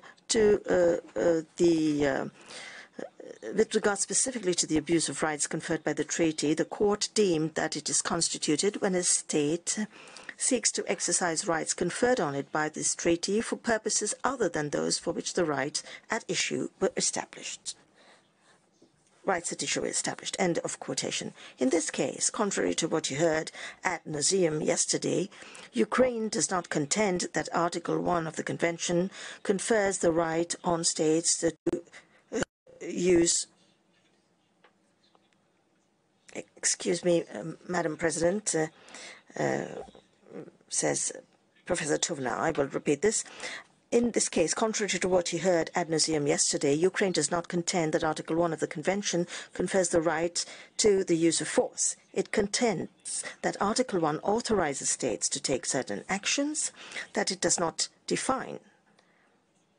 In other words, it confers the right to act and prevent genocide on states, and it is indeed this right that Russia has misused to justify the actions that Ukraine contests. Actions that obviously have nothing to do with the purposes for which this right was provided. Furthermore, contrary to what Russia asserts in its submissions, there is no doubt that misuse of a right can constitute a breach of that treaty. And in the certain German interests case, the Permanent Court of International Justice had acknowledged that, and I quote, misuse of the right conferred by the Treaty of Versailles could have the character of a breach of the treaty. End of quote. And more recently, when in the certain Iranian assets case, when the court's jurisdiction was based on the compromissory clause of a bilateral treaty that contained no provision prohibiting misuse of a right, the court did not consider that it lacked jurisdiction ratione materiae to entertain the claim of misuse of rights enshrined in the said convention, and therefore it judged the merits of the case. The same holds, as I already mentioned, in the Equatorial Guinea versus France, in the first case. In any case, Article 9 of the Convention, the Genocide Convention, provides express jurisdiction to the court in disputes on the fulfillment of the Convention. And this, as the court said, necessarily implies the need of taking into account the disputes on misuse of obligations and rights derived from the Convention and that the concerned state claims to fulfill. Russia has outrageously misused the Convention to justify what the Convention cannot in any way justify. It has alleged the existence of an imaginary genocide in Ukraine as a pretext to justify its action in and against Ukraine. There cannot be a more serious misuse of the rights and obligations under the Convention. This claim falls within the provisions of the Convention, and the court has jurisdiction, ratione materiae, to rule on the merits of this case. Madam President, distinguished members of the court, this court recalled in the order indicating provision measures that, and I quote, that every state can exercise its obligations within the limits of international law.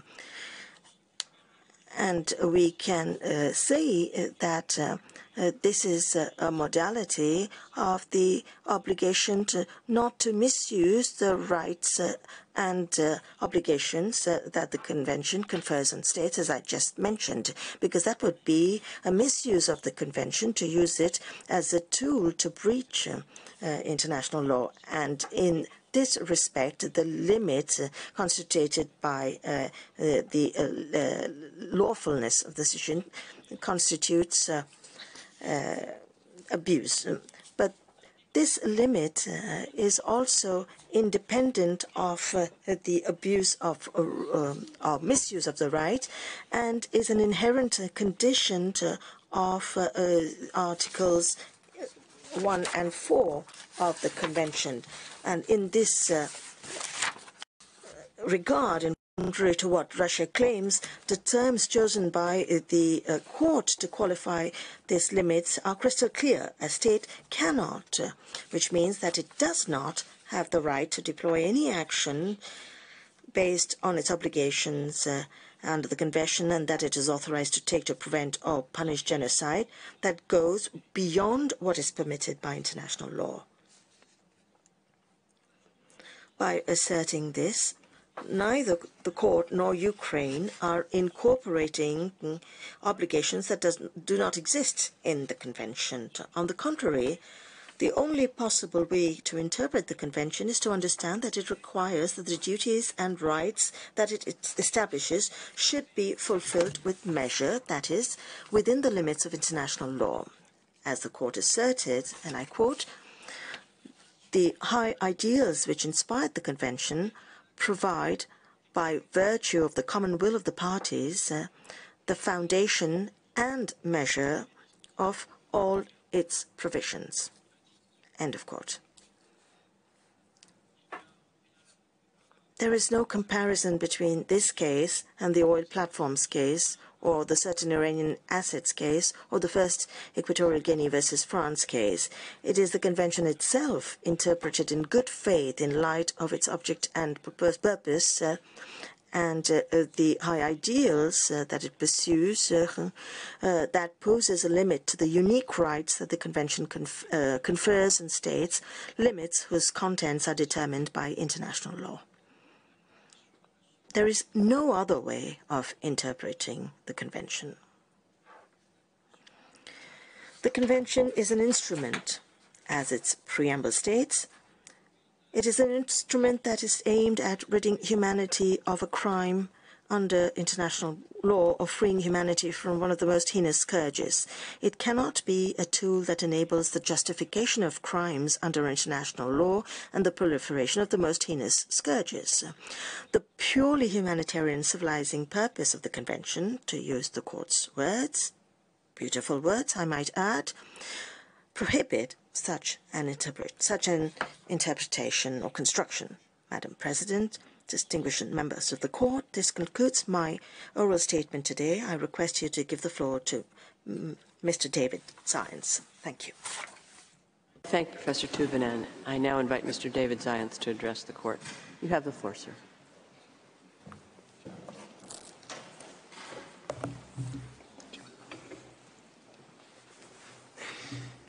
Madam President, members of the court, it is an honor to appear before you today on behalf of Ukraine.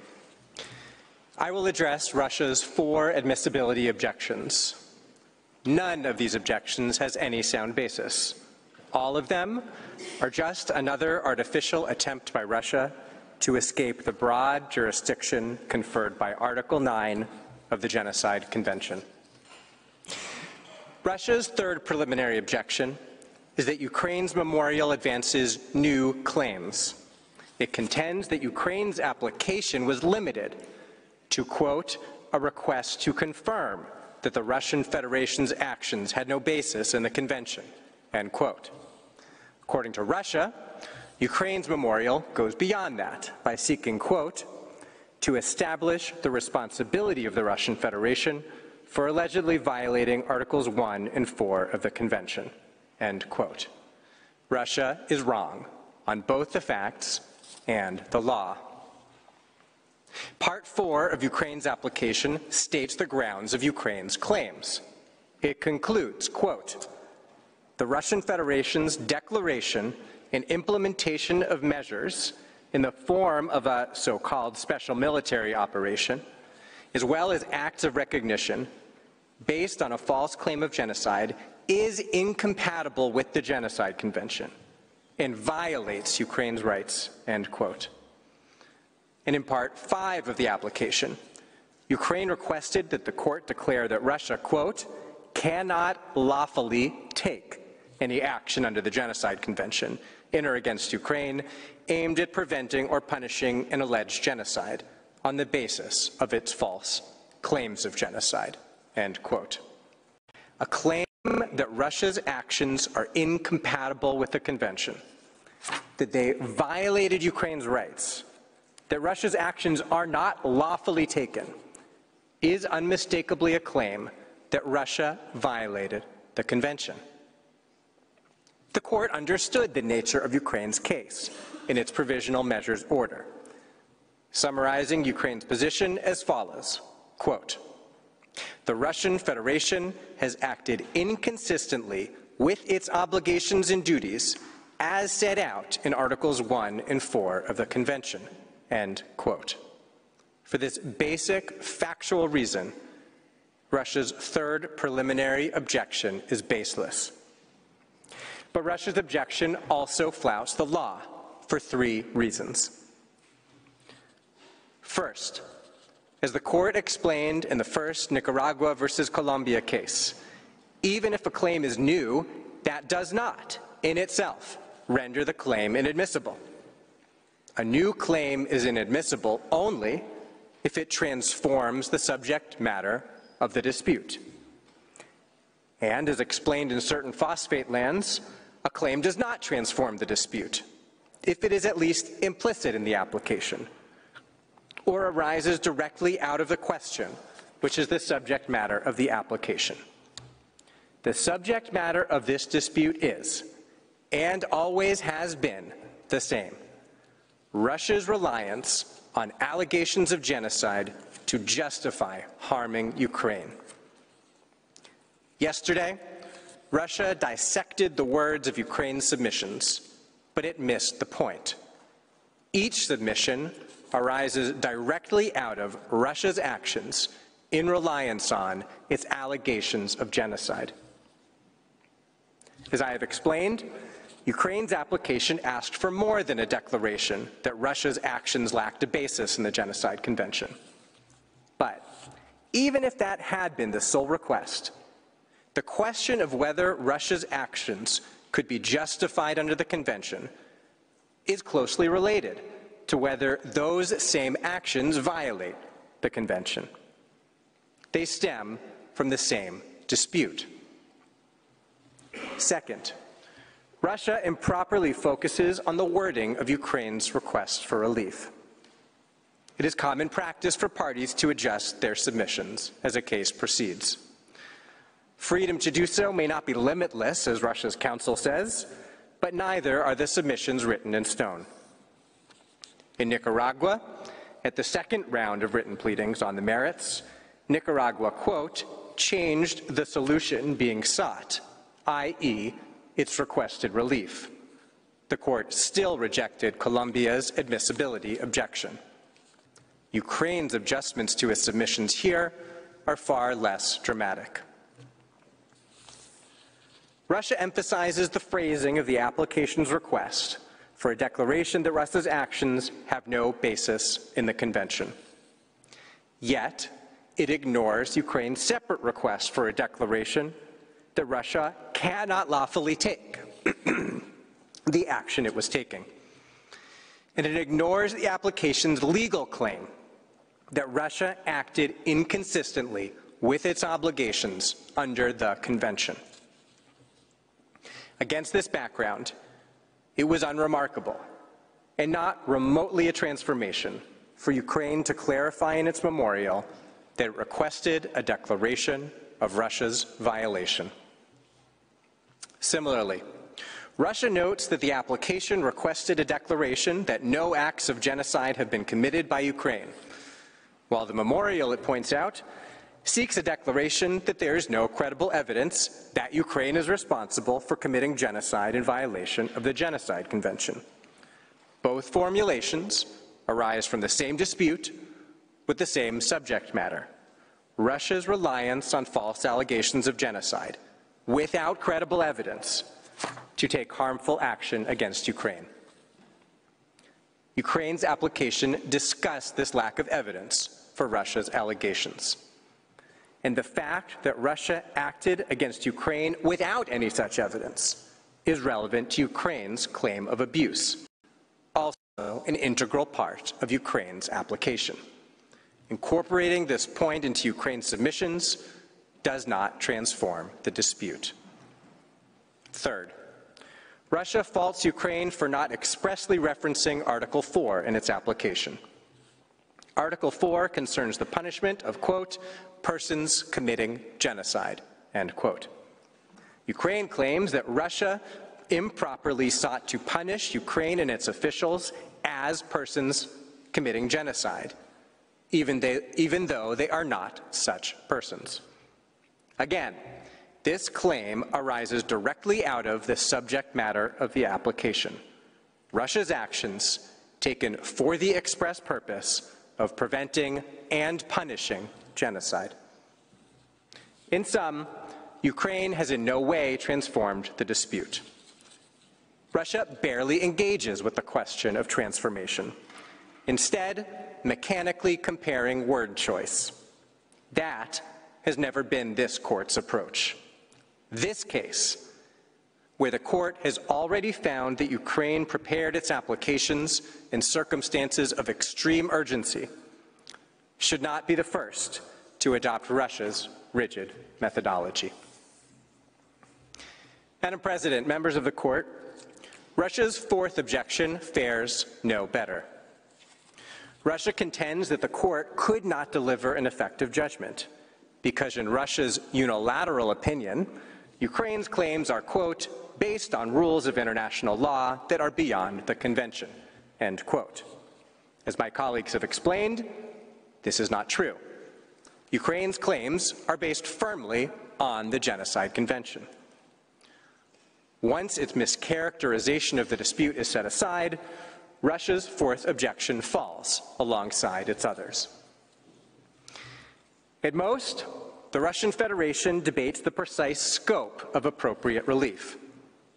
Russia seems to suggest that even if its actions are found unlawful under the Genocide Convention, it would be free to continue invading Ukraine on some purported alternative basis. Russia's argument is wrong, but more importantly for today, it is premature.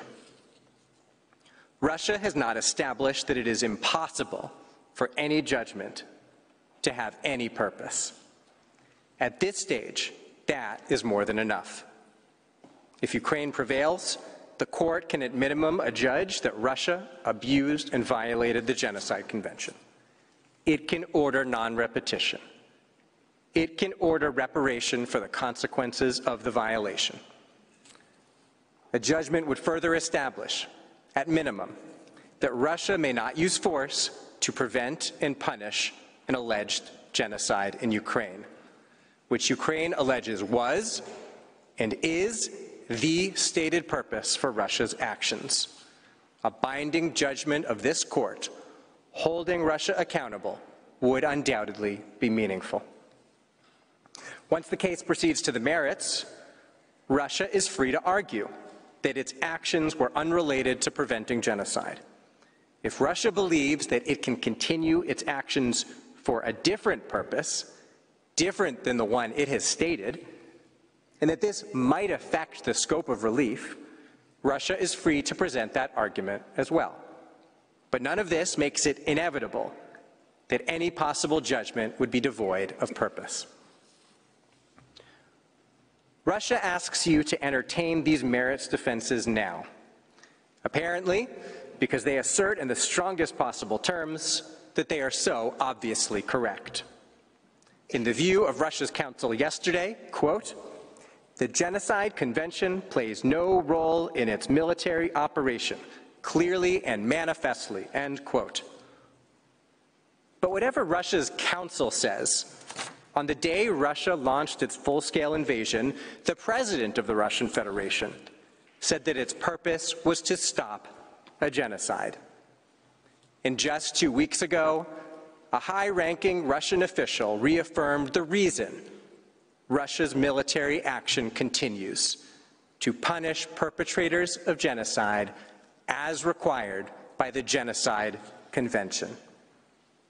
the court should listen to Russia's leaders, not its lawyers, and consider whether it is really so clear and manifest that the Genocide Convention plays no role in Russia's actions. The circumstances here are nothing like the cases Russia draws on for support.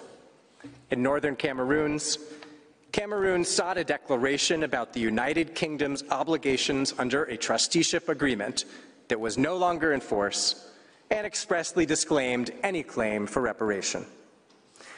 In the nuclear test cases, Australia and New Zealand asked the court to order France to stop nuclear tests. And France, at the highest levels of its government, made a binding undertaking to do so. So there was nothing left for the court to order. Further adjudication would have been, as the court put it in those cases, devoid of purpose. Here, the Genocide Convention remains in effect. Every day, Russia continues to abuse and violate the convention by acting against Ukraine for the stated purpose of preventing and punishing a falsely alleged genocide. And Ukraine requests reparation for those abuses and violations. Russia may deny these claims, and it may oppose this relief. But that only confirms that there is a live dispute, and that your judgment will matter. Madam President, members of the court, I turn to Russia's fifth preliminary objection, which concerns only one of Ukraine's requests for relief, a declaration on the lack of credible evidence that Ukraine is responsible for committing genocide. Russia calls this a reverse compliance request. A better description is that Ukraine asks the court to resolve a disputed question of responsibility for genocide. Russia says Ukraine is responsible for committing genocide. Ukraine says it is not responsible, and that there is not even credible evidence for Russia's allegations. Article 9 says the court can resolve this question. Russia asserts that only one of the parties to this dispute, Russia, can ask the court to resolve it. But Article 9 plainly says that any of the parties to the dispute may submit it to the court. Any means any. The court should reject Russia's invitation to rewrite the treaty. If this textual deficiency were not enough, not a single decision of this court supports Russia's objection. The only jurisprudence touching on this issue favors the court hearing Ukraine's request. In Rights of Nationals, the court entertained France's submission that it find France acted in conformity with the relevant treaty. Similarly, in Lockerbie, the court did not dismiss Libya's request, as the applicant, for a declaration that it has fully complied with all of its obligations under the Montreal Convention. Russia labors to find factual distinctions, but these only confirm that Russia is inventing a doctrine purpose-built for this one case. The similarities are more striking and fundamental. Libya requested a declaration of its own compliance, alongside claims that the United Kingdom breached the convention. Likewise, Ukraine asks the court to conclude that Russia breached the convention, and in doing so, to declare that there is no credible evidence that Ukraine violated the Genocide Convention. Lacking legal support, Russia offers policy reasons for creating a new admissibility doctrine. Russia chiefly objects that Ukraine's case preempts Russia's right to bring a case at the time of its own choosing. This is not fair, says Russia's counsel, because Russia needs time, quote, to collect evidence worthy of the esteemed court, end quote. Whatever weight this argument might have in a different case, it is shocking to hear Russia make it here. Russia claims to have been collecting evidence of Ukraine's responsibility for genocide since 2014. Russia launched a full-scale invasion on the basis of its allegation that Ukraine was committing genocide. If Russia concluded that it possessed sufficient evidence to warrant invading another sovereign state, It surely has had ample opportunity to assemble the evidence needed before this court, however much esteem Russia really has for the court. Russia also complains that this court is asked to sit as a fact-finding body. But Article 9 gives this court jurisdiction over any dispute relating to the Genocide Convention. When resolving such a dispute involves finding facts, this court can, of course, find facts, as it regularly does. Madam President, members of the court, I will conclude with Russia's sixth objection, that Ukraine has committed an abuse of process. As the court recently reiterated in its order admitting 32 interventions, quote, only in exceptional circumstances should it reject a claim based on a valid title of jurisdiction on the ground of abuse of process, end quote. There are no exceptional circumstances suggesting that Ukraine has committed an abuse here. In fact, Russia's allegations of abuse add nothing to its other objections. I will therefore be brief. First, Russia says Ukraine committed an abuse because it, quote, does not have a dispute under the convention, end quote. This is yet another objection that depends on Russia's false characterization of the dispute. Second, Russia accuses Ukraine of abuse by purportedly changing its claims. As I've already explained, Ukraine has not come close to transforming the dispute. Repeating this objection under the guise of abuse of process does not make it any more credible. Third, in its written pleadings, Russia called the timing of Ukraine's application abusive. Russia did not repeat the point yesterday, but suffice it to say that it is not surprising, much less abusive, that Ukraine would seize the court immediately after Russia acted on its false allegations of genocide to launch a full-scale invasion. Fourth, and finally, yesterday Russia repeated its argument that the interventions in this case constitute an abuse of process. The court has, of course, already rejected this claim in its order of 5 June 2023. Madam President, members of the court, Ukraine instituted these proceedings in the face of an existential threat, a full-scale military assault that it expressly justified on the pretext of abusive allegations of genocide.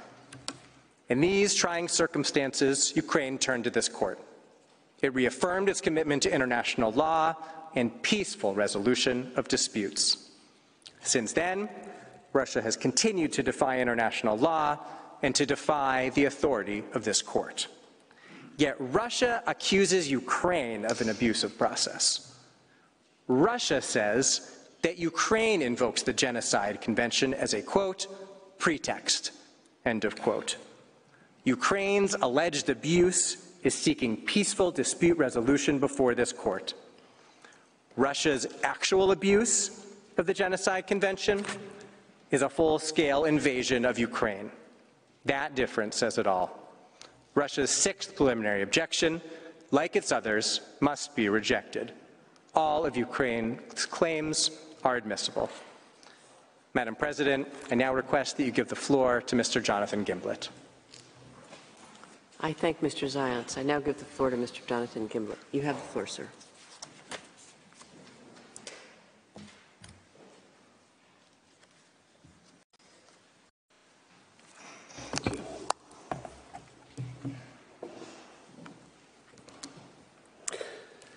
Madam President, members of the court, it is an honour to appear before you again on behalf of Ukraine.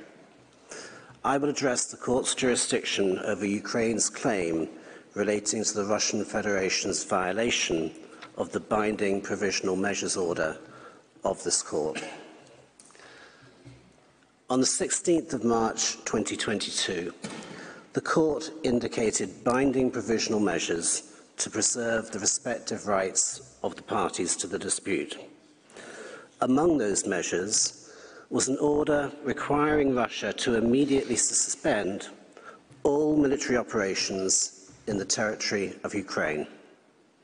Since then, the Russian Federation has continuously violated the court's order.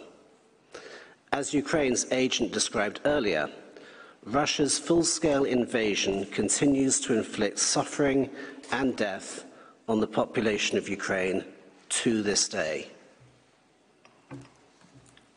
In its memorial, Ukraine asked the court to hold Russia responsible for violating the order and to order it to make full reparation for the harm Ukraine has suffered as a result.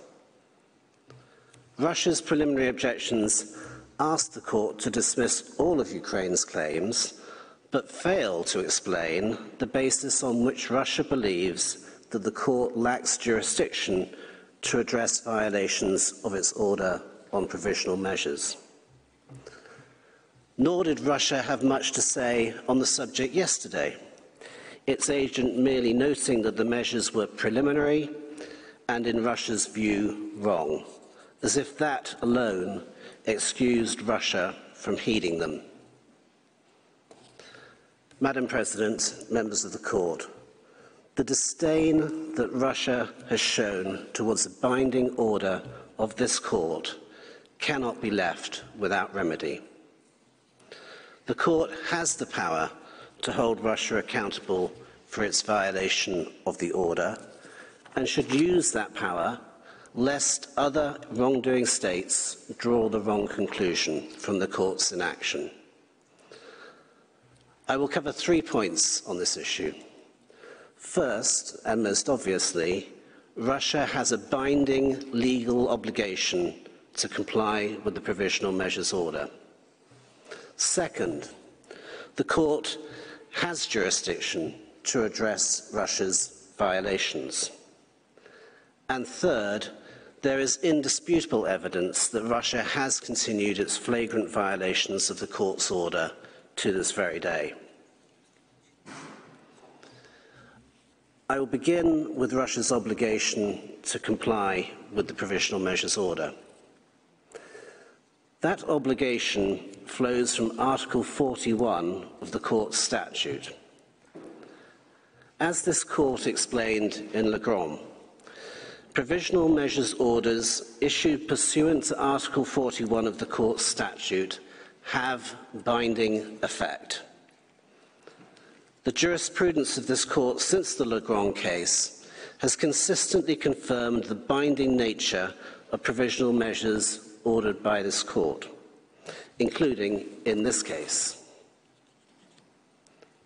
Nowhere in its preliminary objections does Russia question the binding force of the court's order.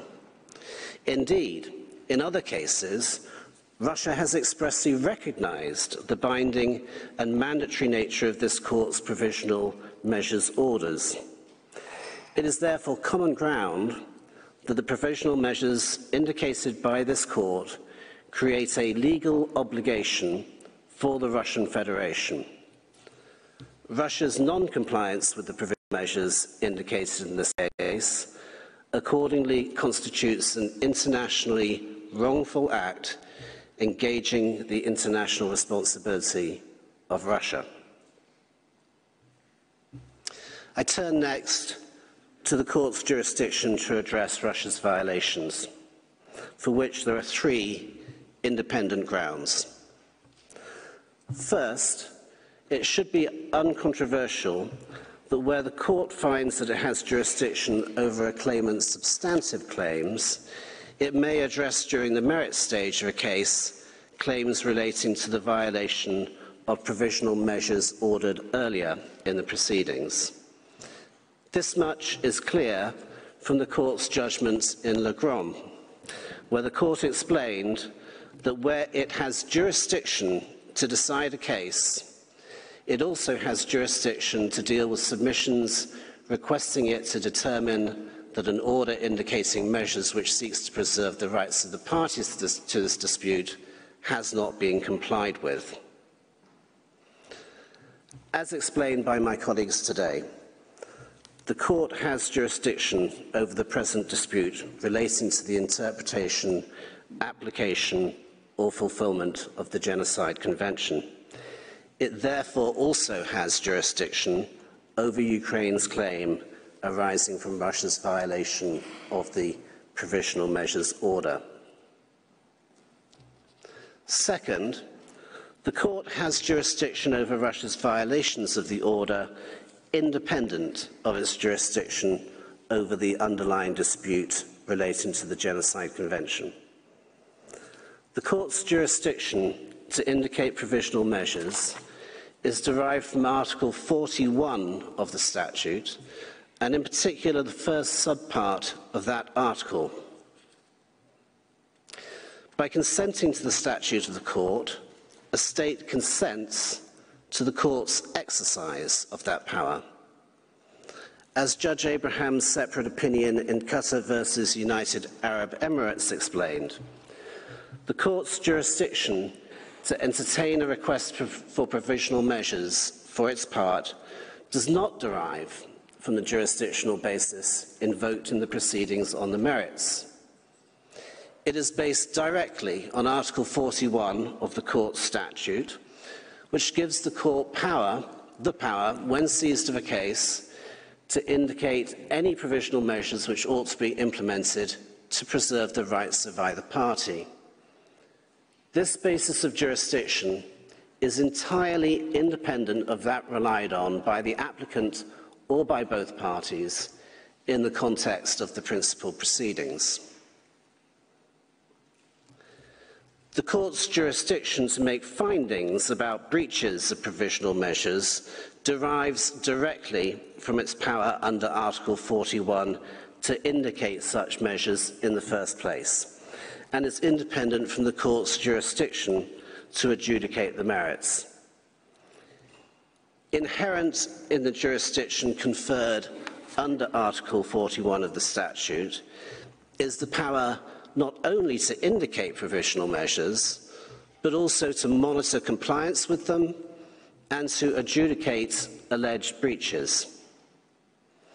A restriction on the Court's ability to address violations of provisional measures, independent of the merits, would be inconsistent with the object and purpose of the statute to ensure the peaceful settlement of disputes and the effective administration of justice.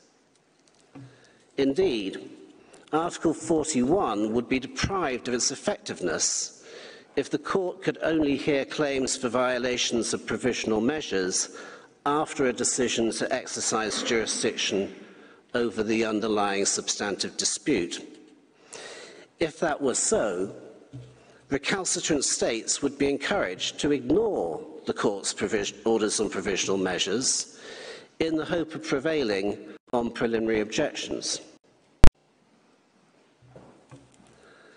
That the Court may determine non-compliance with provisional measures independent of its jurisdiction over the merits finds support in the Court's jurisprudence.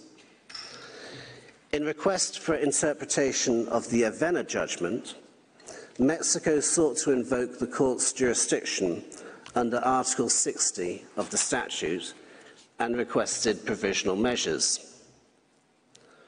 While the Court indicated provisional measures, it ultimately decided that the question underlying Mexico's request for interpretation is outside the jurisdiction specifically conferred upon the Court by Article 60.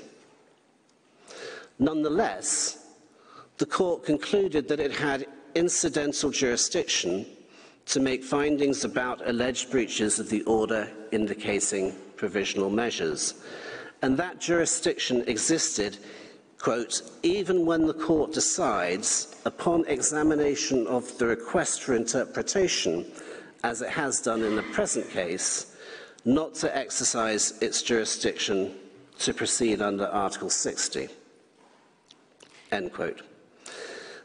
The same conclusion holds when jurisdiction over the substantive claims is sought not under Article 60, but, as in this case, under Article 36. In short, even setting aside the question of your jurisdiction over Ukraine's substantive claims, you may address its claim for violation of the Provisional Measures Order.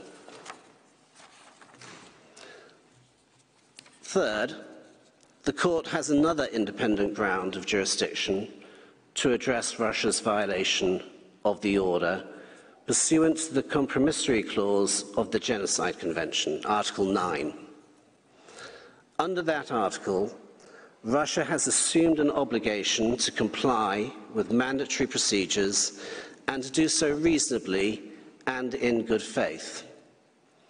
By agreeing to submit disputes under the Convention to the Court, Russia has agreed to comply with the Court's procedures, including any decisions issued by this Court, such as on provisional measures. I will now briefly recall the overwhelming evidence that Russia has continuously and flagrantly violated the Court's order of the 16th of March 2022. In that order, the Court required Russia, first, to immediately suspend the military operations that it commenced on the 24th of February 2022 in the territory of Ukraine, and second, to ensure that any military or irregular armed units which may be directed or supported by it, as well as any organisations and persons which may be subject to its control or direction, take no steps in furtherance of the military operations. The order further required both parties to refrain from taking any action that might aggravate or extend the dispute. There is no question that Russia has completely disregarded the Court's order. Indeed, Russia's non-compliance has been expressly admitted by Russia itself. Just one day after the Court indicated provisional measures, Dmitry Peskov, the official spokesman for the Kremlin and press secretary to Russian President Vladimir Putin, stated that Russia will not be able to take this decision into account, I quote. Such disrespect is an affront to the integrity of this Court and the UN system of which the Court is a part. Russia's flagrant non-compliance with every measure indicated in the Court's order has been plain for the world to see since the day the order issued. It is common knowledge, confirmed by the reporting of international organisations and major international news outlets, including statements by Russia's official press agency, TASS, that Russia's military operations in the territory of Ukraine remain ongoing. Russia's continuing full-scale invasion necessarily violates the Court's first and second provisional measures. Put simply, Russia has not suspended its military operations in Ukraine. It has extended and intensified them. Nor has Russia ensured that military or irregular armed units that it directs or supports, or organisations and persons subject to its direction and control, take no steps in furtherance of the military operations. Instead, Russia has drafted tens of thousands of young men and sent them to fight on Ukrainian soil. Russia's conduct also violates the Court's third provisional measure by aggravating and extending the dispute between the parties. As you heard from Ms. Cheek earlier today, the dispute that Ukraine has brought to the Court concerns the use of false allegations of genocide as a pretext for aggression against a neighbouring state to bring that alleged genocide to an end. When the Provisional Measures Order was issued on the 16th of March 2022, Russia claimed to be engaged in a so-called special military operation with the specific goal of punishing those responsible for the falsely alleged genocide in Donbass. As Ms. Cheek also described, Russia continues to rely on its false allegation of genocide to justify its intervention in its neighbours' affairs. But since March last year, Russia has intensified its assault on Ukraine, resorting to the use of ever more destructive weapons and tactics, and deploying them increasingly against civilian targets. When I last addressed you in this case, during the hearing on provisional measures, Russia's military was pushing towards Kiev in an apparent attempt to decapitate Ukraine's democratically elected government. Evidence of war crimes against civilians was already emerging, and more was to be uncovered in the following weeks after Russia's brief but deadly occupation of towns near Kiev, including Bucha and Irpin. The Russian military was deploying indiscriminate weapons in its attempt to quickly overwhelm the country's defences, including cluster bombs and Grad multi-launch rocket systems. Russian shelling had damaged a training facility at the Zaporizhia nuclear power plant.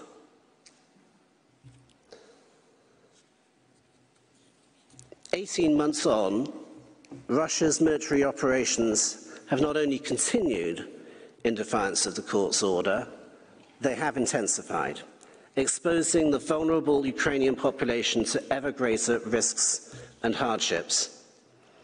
After the failure of its initial assault on Kiev, Russia has resorted to the most destructive forms of modern warfare, eradicating whole cities like Mariupol through concentrated artillery assaults, using weapons of enhanced lethality, such as barrack shells and hypersonic missiles, and repeatedly targeting Ukraine's infrastructure in an attempt to break the country's economic backbone and intimidate its people into submission.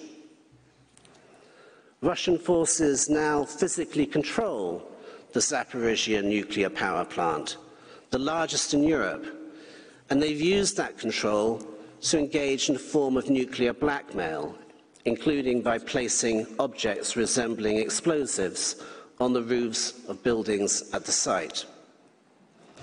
And the war crimes and human rights abuses that have been a significant feature of Russia's campaign from the very start have reached new levels, to the point where the International Criminal Court has issued an arrest warrant against the President of the Russian Federation for his involvement in the mass deportation of Ukrainian children to Russia. Russia has further aggravated the dispute between the parties through its purported annexation of the oblasts of Donetsk, Luhansk, Kherson and Zaporizhia on the 30th of September 2022. This represents a step change from the situation that existed as of the 16th of March 2022, when the relevant aspect of the dispute was limited to Ukraine's claim that Russia's recognition of the Donetsk People's Republic and the Luhansk People's Republic, based on a false claim of genocide, was an abuse and violation of the Genocide Convention.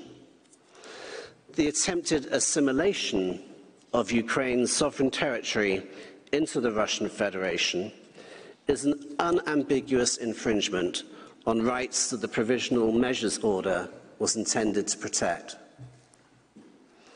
In short, Russia has not only failed to comply with the court's order, it has explicitly rejected this court's binding order and defied each and every measure the court indicated.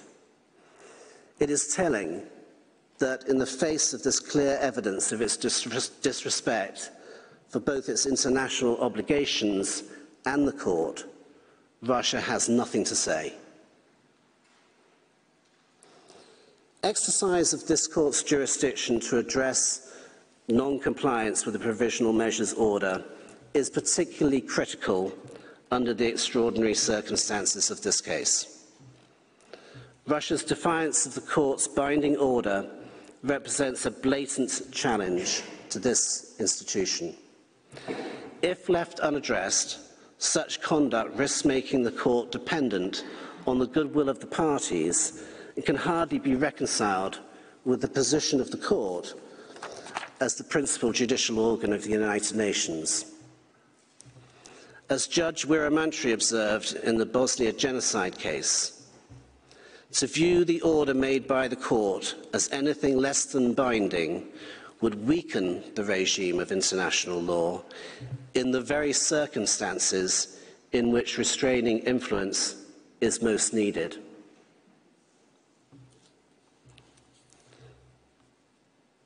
This brings to a close Ukraine's opening oral submissions.